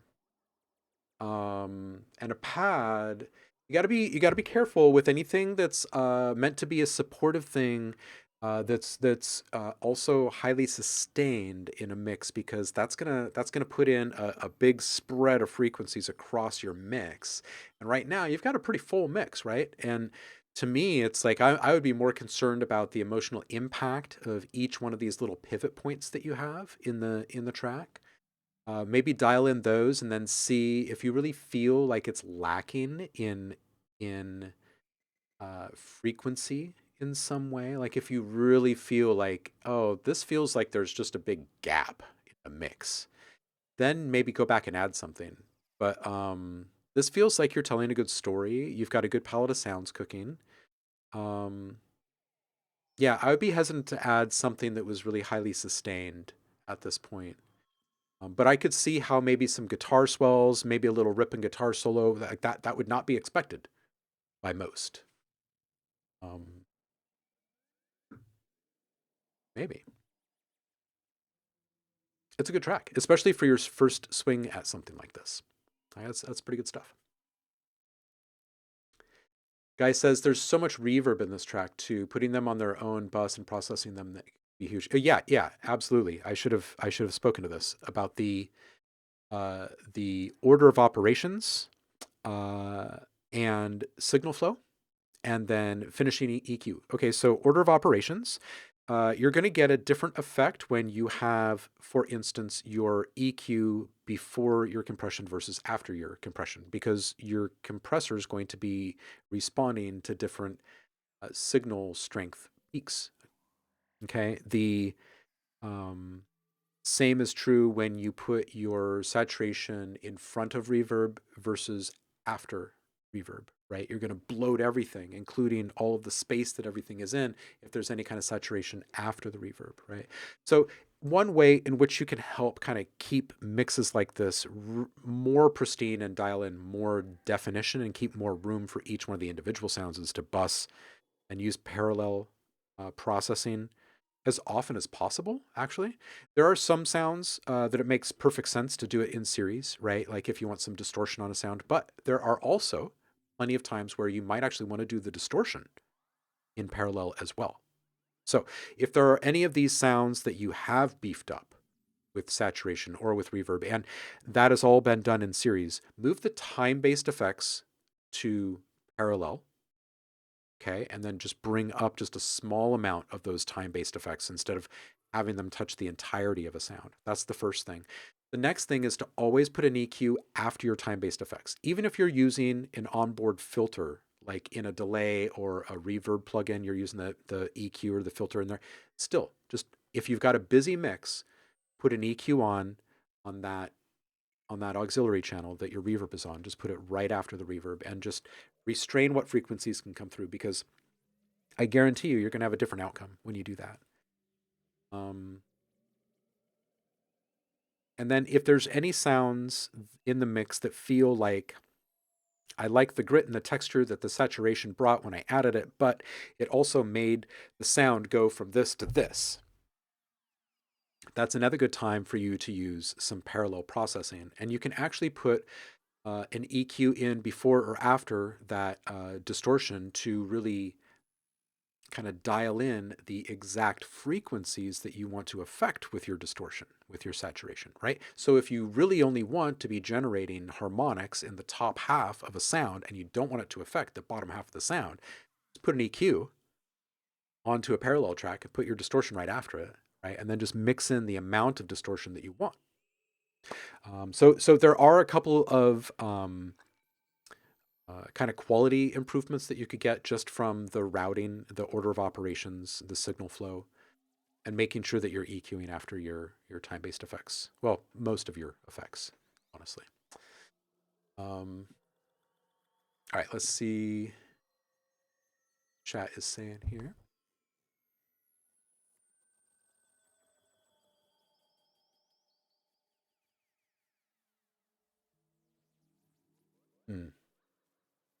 Yeah, it's good to have your own initialized patch for any tool that you use, really, honestly. Even if it's just your EQs. Like if you always roll off the same amount on your low end and high end before you do anything else, just rewrite the default patch. Just resave it. You should save as many little steps as you can with stuff like that, I think.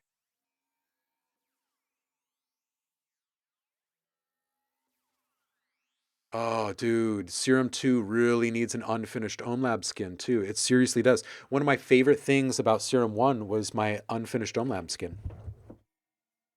It's true. It's true. If it was like 96% done, that's like, that's it right there.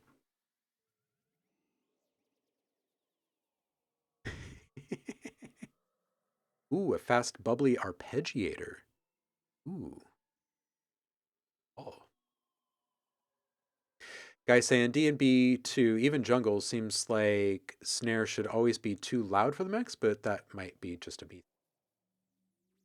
Yeah, it kind of depends. Kind of depends on what the artist is really looking for. Like there's certain people that think like, hey, if the snare isn't making you blink, then there's probably something off. I don't know. I don't know. To me, every song is a vibe. You got to pay attention to what the vibe is, personally. Me. DJ Empirical says, Olab, I dropped a short live clip in the post, your links channel. It's not the rig in the pic. It's literally one synth plus effects, but it's such a good synth. I bought a second one. Nice. I'm going to go listen to that. Sad face saying, I found out with the secondary lead I layered underneath the main one, I bit crushed after my EQ, and the difference between having the bit crush before the EQ and after was light and day. It's true. Order of operations and signal flow is so huge. So huge. Drummer boy, how you doing, homie? Hope you're doing well over there. Happy hump day to you. Sadface saying, I went with the same theory that's applied to having double track guitars. If the fundamental sound is different enough and your low end isn't causing phasing issues, I rolled off the bottom end in the crush synth at 200, then get away with using the same sound.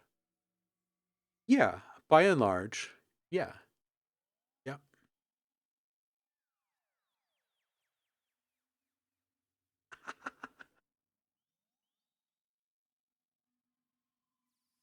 Dude, how much of the Serum 1 skin can you reuse for Serum 2? Any of it? I mean, some of it you've got to be able to, right? I mean, all the panels are totally new sizes, though, right? I don't know. Maybe you can't reuse it. All right. Ben's got one more here, and then we'll probably turn off the feedback machine and just talk or something. Ben saying, this I've been working on, but I hear some changes with the bass. The chirp is a pitch up on the bass in the same track, so it's been tricky. Did a better mix down. This one's called Deep Love.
Dude, this is great. I love all the ARPs. I think there's a high frequency that hits maybe like 4 or 5 times throughout the entirety of the track that's just a little bit too much.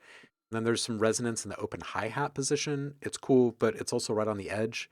There was one of them that felt like it might be tickling a pain point for some folks. So other than that, I thought this was some really cool stuff.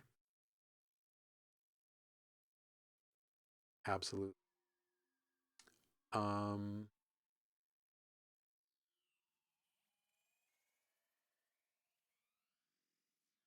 Ooh, DJ Empirical is saying the synth is very idiosyncratic. It's been my single synth for these ambient nights I'm doing, and I've been getting some really nice sounds out of it. I'm gonna go check this out. Um, Guy saying I'll look into it. I feel like the UI is built into the build now. Oh, that sucks. I want my skins back, Steve. Come on, man. Anna Wire says, so while Chris was teaching patchwork, I was building out a sound palette of presets, and he was teaching us up to it. My advice is every dope sound you make, save it. Then create your pack. That's the key to your sound. I would agree that as long as you're saving as you go, you're always going to be in a pretty good situation. Even if you don't really comprehend how you arrived at some of those sounds, save them. Save them. Don't lose track of them. Yeah. Okay, I want to go listen to this. There's a short clip of my most recent live performance. It's not using the expanded rig from the pick. It's simply one double knot with iPad effects. Okay, I'm stoked.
It's like some conversation friendly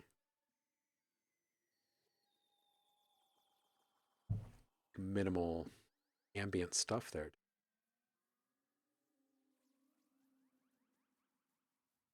Hmm.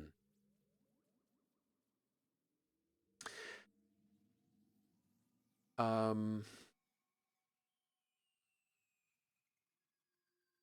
what else you guys want to talk about today? I'm so used to I've gotten I need to get my words right in my face before I get them out of my face. Um, I've fallen into the routine of just being highly productive on live streams on Mondays and Wednesdays, that we have fallen out of several different things that have been really fun for all of us in the past. And I mentioned this on Friday, the first stream back, but we're going to have a return of the OMLab challenges, the OMLab community challenges. I'm not sure exactly what form they're going to take, but a lot of people have reached out and asked why we don't do them, when will they be coming back, why did we stop them? And I honestly didn't realize that it was something that people were missing as much as you apparently do. So, yeah, we'll bring that back. That's our goal, is to bring them back. Trying to figure out what is causing CPU spike logic right now. Oh, it was Glow. I have not used Glow before today. Glow is the saturation plugin that they introduced a while back, actually. I just haven't used it. But wow, that was using just a bunch. Wow, look at that. Huge spike. And this is a native plug. Wow, look at that. It's not good. Off. Wow, Apple. Good. Anyway, we're going to bring back OMLab challenges, which is going to be fun. So I would really like to know, what are the favorite challenges of the past for you guys, and what all would you like to do in these challenges? We've got, we can bring back beat challenges. Gosh, there's so many different things we could do. So many different things.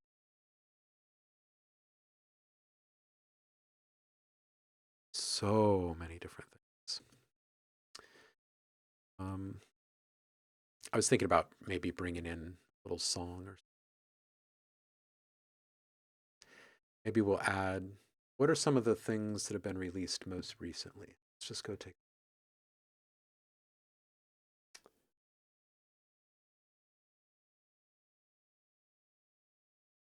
This one, yes, please.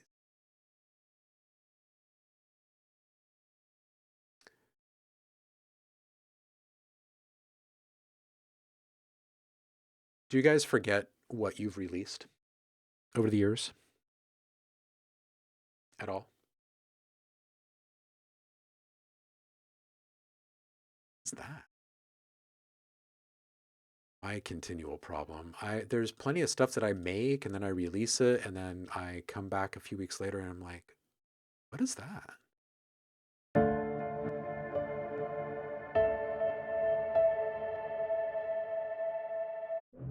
Oops.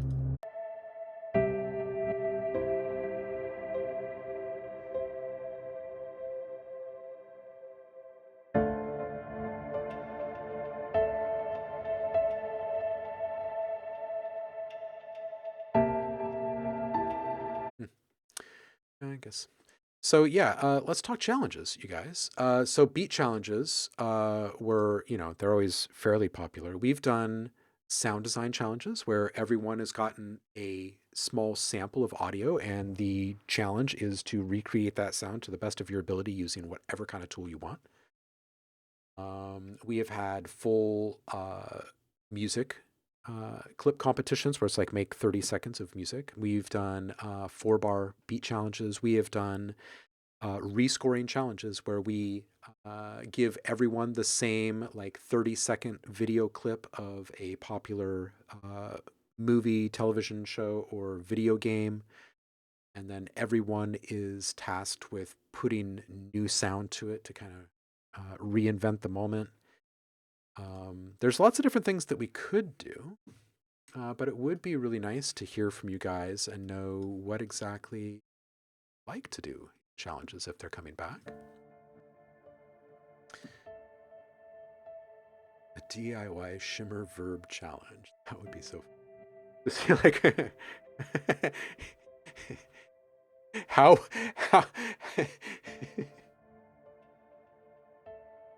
how do we get everybody making their own plugins and then testing those in one stream?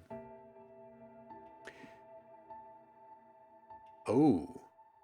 Nano says we should do a Grammy challenge where we take a stem from each EDM style song from the Grammys that didn't win.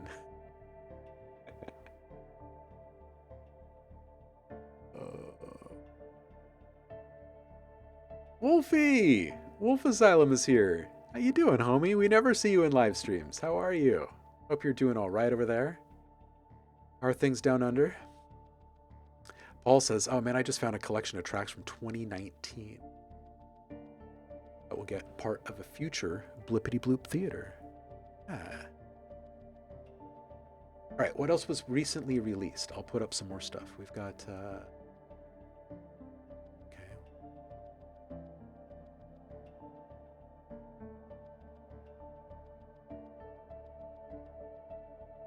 Okay, sure. That one in there.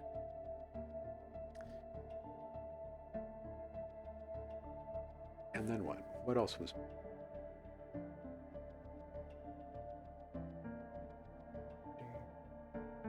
Oh, there's...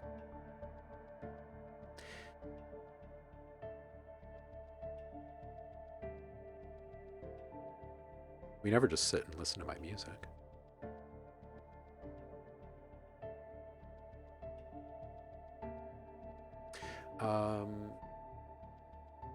Veiled Secrets. I really don't even remember what that one sounds like.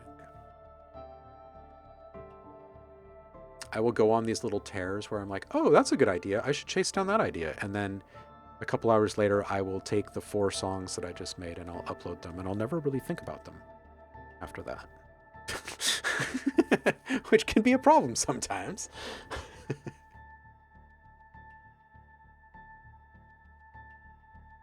Paul says, I have made shows for my OwnLab challenge collection. Ooh, nice. Guy says, we need emotional challenges. Try not to have imposter syndrome for 2 minutes. Ooh. Ooh. Could I... that's a good one. I like that.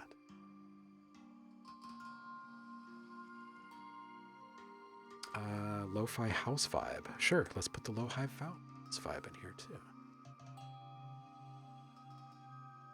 There it is, lo-fi. It's like that. Here, we'll put this one over here.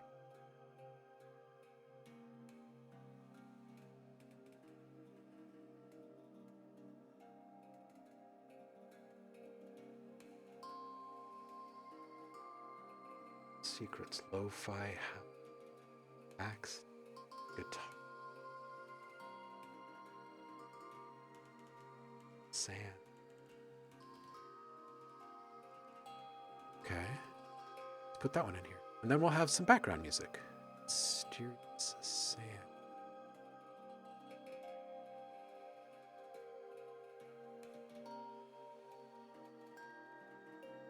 Huh.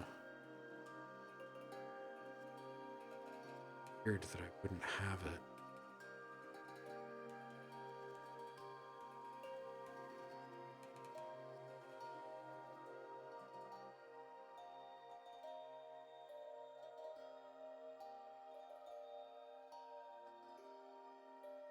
Oh, right, of course. This one is actually...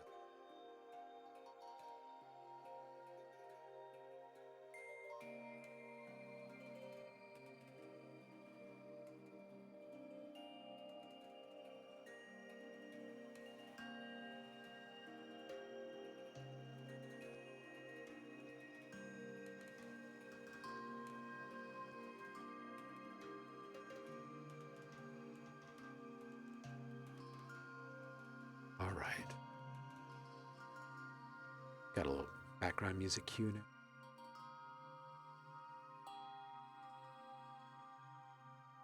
Paul says collab challenge would be different. Doing one now for another channel. Oh, that would be interesting. Yeah.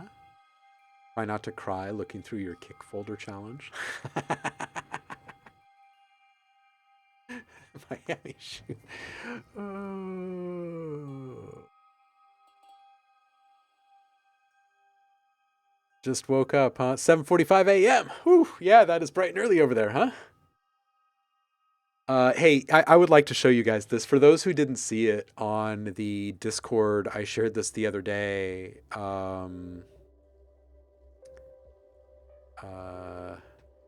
am I? This. So, John Makes Beats made an RPG tabletop game for producers. It's basically Dungeons and Dragons guiding you through making music. And it's fantastic. If you guys have 20 minutes of your life that you can just burn, this is a really, really good way to spend, I don't know if it's actually 20 minutes. It might be just a little bit more than that. But it's great because you watch him make a little track, it's fun, and he explains the game that he's just created all at the same time, and it's fantastic.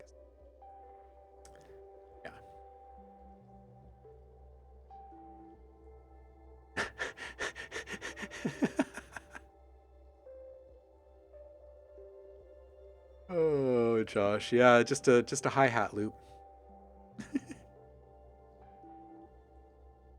Ooh, look at that. Wolf says, I have no incomplete tracks. Wow.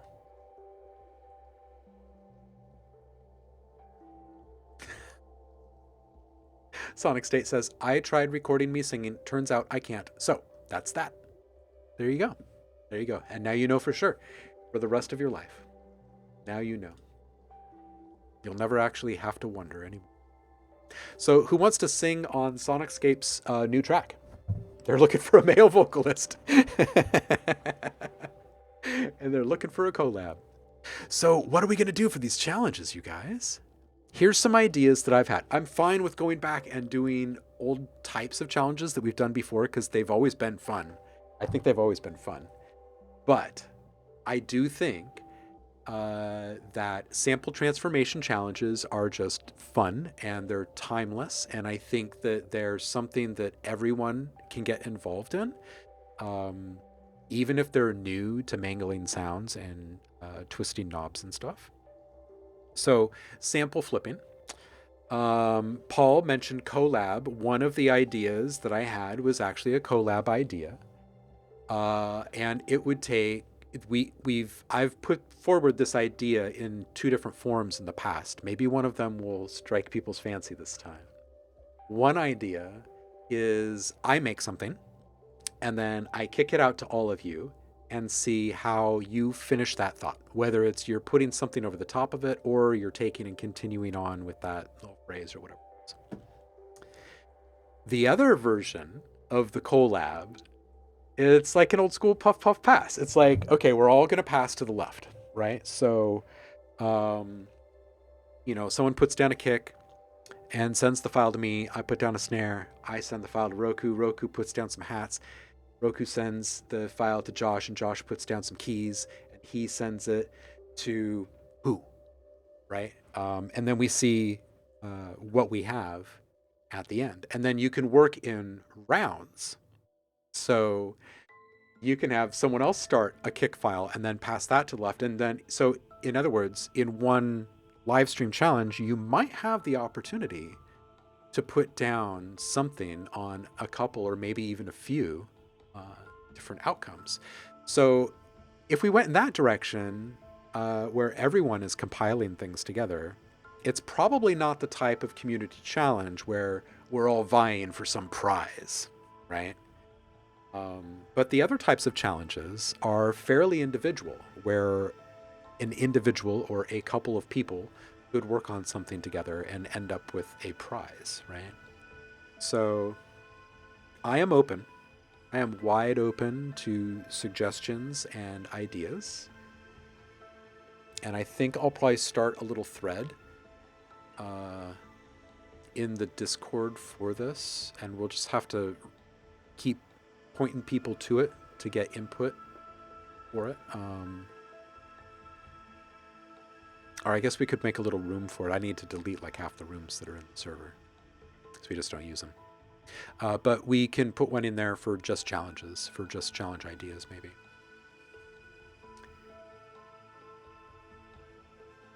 Must include BPM and key. Yeah, right? Right?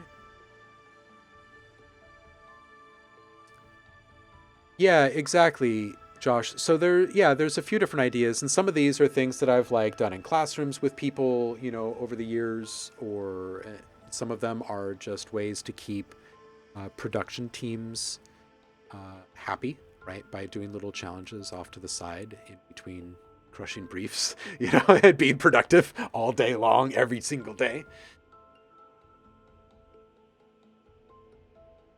Paul says, fix a BPM, a key mode, then each make a 64 bar stem and put it in a community folder, then produce from that. Guy says, that'd be cool. Like, we all get a MIDI and we all have to add a variation to that.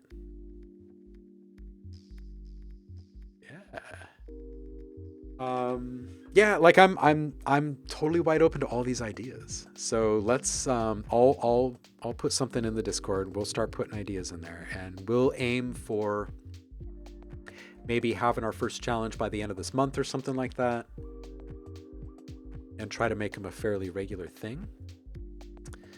We can also have offline challenges where it's not really tethered to a live stream in any way, which would make it way easier for more people to participate.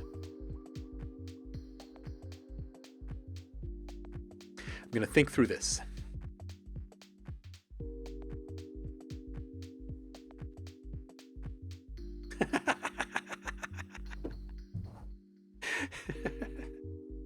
Guy Doer saying, Paul is such a jam wizard. 64 bars is like a full song for me. Yeah, man. Absolutely. Yeah, well, we've got a never-ending supply of so many different things over here to play with.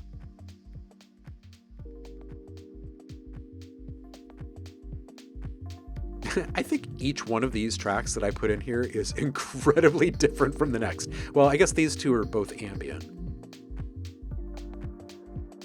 But this is a really weird mix of things here.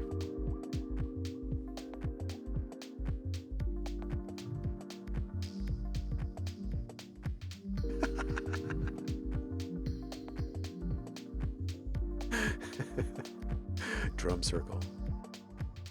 Ooh, polyrhythm challenge. Hey, that makes me think of a good idea. Ooh. Everyone, take a mushroom and grab a bongo. We're going to polyrhythm land. Ooh, I'm having an idea bubbling in my head right now about polyrhythms. Community polyrhythms.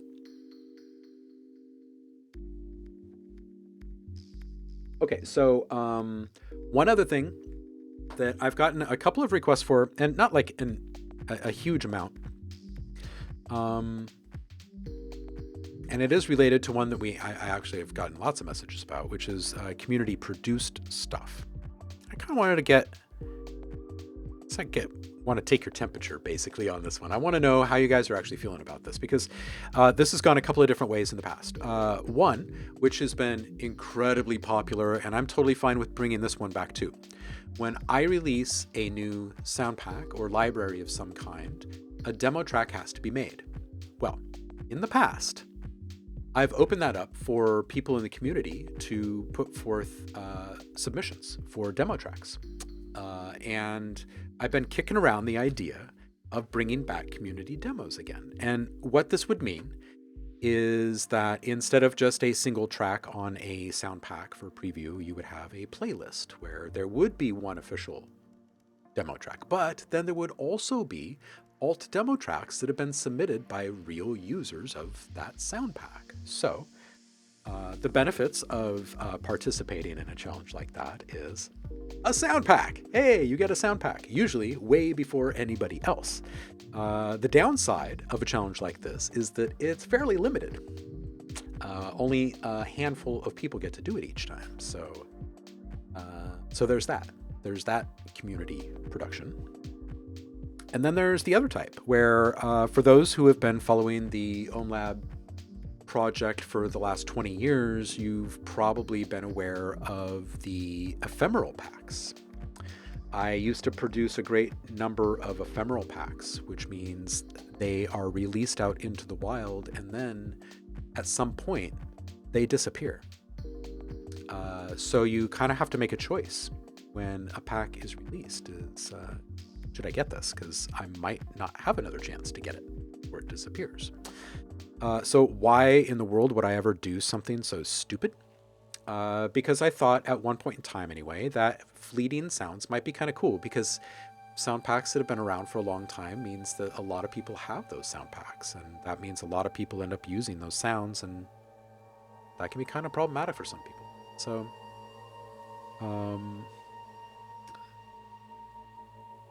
these ephemeral packs, I've been thinking about merging that concept with the old school community packs, which were available. They were each available for, I think, 6 months or 1 year, or something like that. Anyone who contributed to the packs got a copy of it for free. Everybody else paid for it. It was a low-cost thing, and it funded something else for the community, which was fun. So I'm going to put a few things on the table for you guys for 2026. Do we want community sound packs to come back?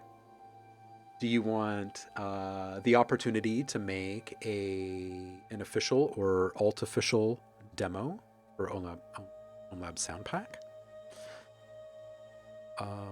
Or are you perhaps just more interested in having a chance to win something through the means of your production skills, like in a beat challenge or something, competing for a tool or a sound pack or something?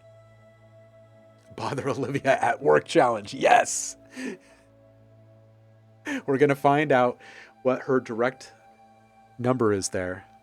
Landline.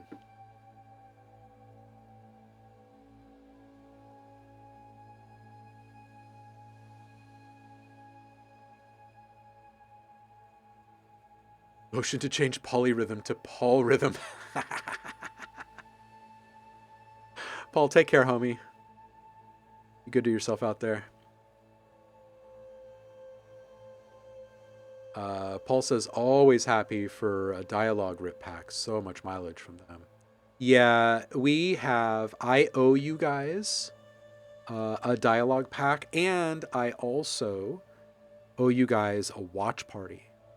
We did not get to do our annual watch party over the holidays because I was injured and then had surgery and was offline for a month. So I would still like to do that with you guys. Probably within the next couple of weeks. I already have a film picked out. I downloaded it back in December. I downloaded it on December 19th, 9:40 a.m. It's a controversial film. We live in a controversial time. I'm not one for holding my tongue.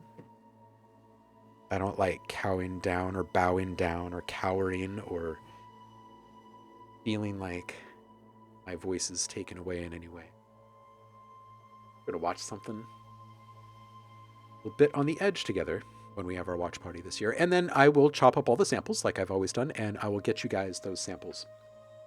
And around that time, I'm going to make publicly available some of the movie dialogue packs that have only been available to community members in the past. So, like folks who are part of the live streams. So some of those packs will actually be opened up, and they'll become officials, just like Despotism did and whatnot. So, I think there's 3 of those packs that fall into that group that I'll be releasing.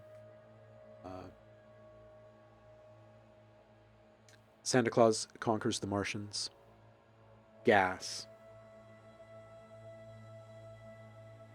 and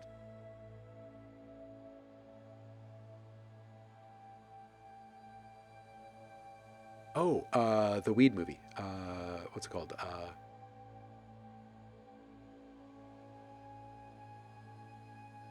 We need a DJ Empirical pack. Ooh, be kind of cool. What the hell is it called? What's the famous Weed movie, you guys? A Paul Artola alternative halftime show. Oh, that'd be great. I'd tune into it.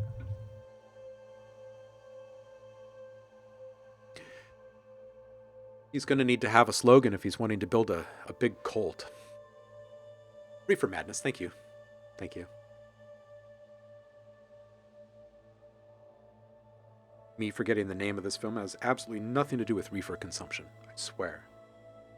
I swear.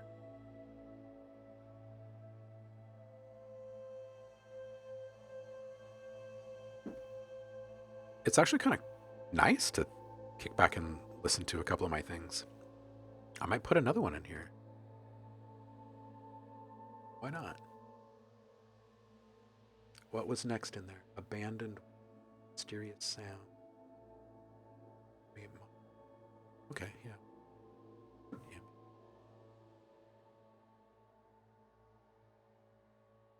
Oh, it's been here.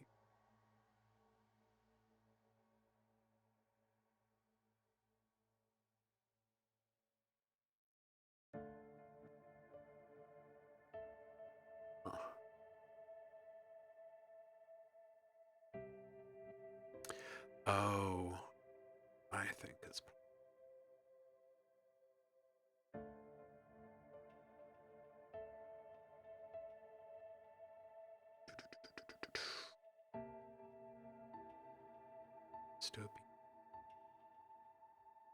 So many tracks, you guys. Too many tracks. Ooh, yeah, we can do this one. Strip, balance.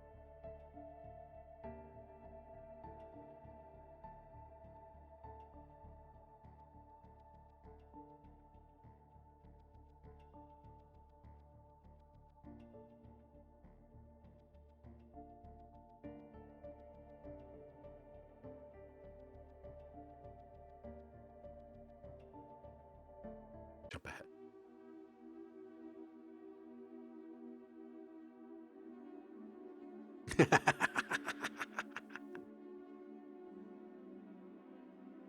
Guy Doer saying, my dad got conned into buying the piano from Reefer Madness when I was a kid.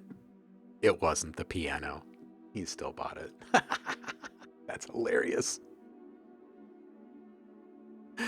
Oh, that's funny. Hey, Wolfie's enjoying these. Yeah, me too. I very rarely actually get to sit down and actually listen to my stuff and just like listen. But they are all over the place, right? Like from one genre to the next constantly.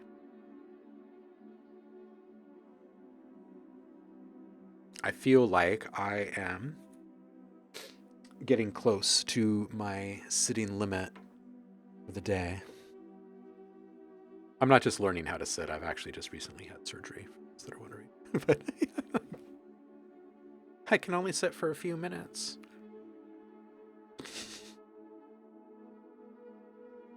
Very pretty. Oh, well, thank you. I was thinking of Boards of Canada when I made this one. This was actually something that I just did during a live stream, actually, when Novum was handed to me. Who's that? That's the folks at Dawson. Wonderful stuff. But yeah, this is the series of keys that I pressed when I first plugged in that plugin.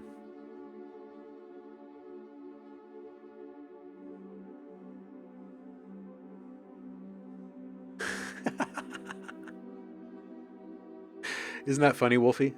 When people make a little cameo in your dreams, and then it just sticks with you. I have, for whatever reason, and I feel like it's always been this way. Like I feel like I'm a pretty nice guy. Like I'm actually not like a jerk or a dick or anything. Like I'm not bad. But my wife, when she dreams, like dream me is always a dick. I don't know why, or at least it seems like that when she's talking about the dreams, like explaining what I was doing. I'm always like, why would I do that? That seems like a jerk move. So my question to you guys is, dream you a jerk in your friends' dreams? Or are you actually like normal you in other people's dreams? Have you or someone you know needed surgery after making a macro in Serum 2? Oh man. This is an infomercial I need to see.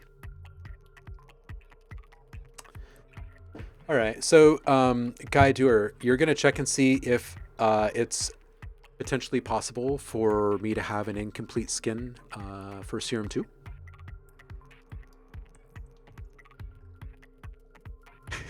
Wolf saying, the stream also involved issues with public transport, namely trains derailing and breaking down and such. A dream about travel plans being halted or something. Oh.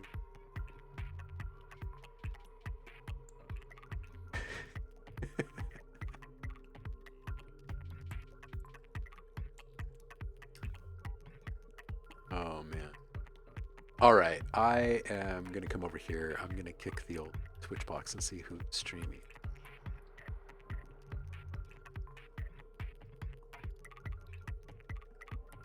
You think it's feasible? Oh, that'd be great, dude. That'd be great. If it is feasible, that'd be awesome.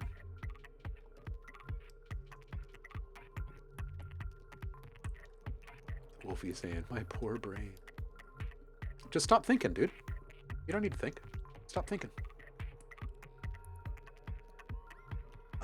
Let's see. Who is... Whoa! Raid Zero just started a stream. I haven't seen him for ages. We're going to go say hi. He's been up for a whole 29 seconds. Let's go say hi. We're going to go raid him. This is some old school Purifam. Some Purimind family right here. Speaking of. Go see Aaron. All right, kitty cats. We're going to raid out here, and I'm going to stand up and go stretch the old body. And we'll be back together in 2 days' time. Just a reminder, we're going to start Friday's Feedback Friday stream late. We're going to start about an hour and a half later than we normally do. So when 10:30 a.m. Pacific on Friday rolls around and I do not start my stream, don't freak out. It's still going to happen. We're just going to do it a little bit later than normal, and we'll run later as a result. So whatever you've been working on this week, bring it with you. And now, let's go say hi to Aaron. I appreciate you guys. Thanks for chilling with me. Just chatting stream. It was kind of fun to not actually make anything for once. I'll see you guys on the flip. Peace out. I appreciate you.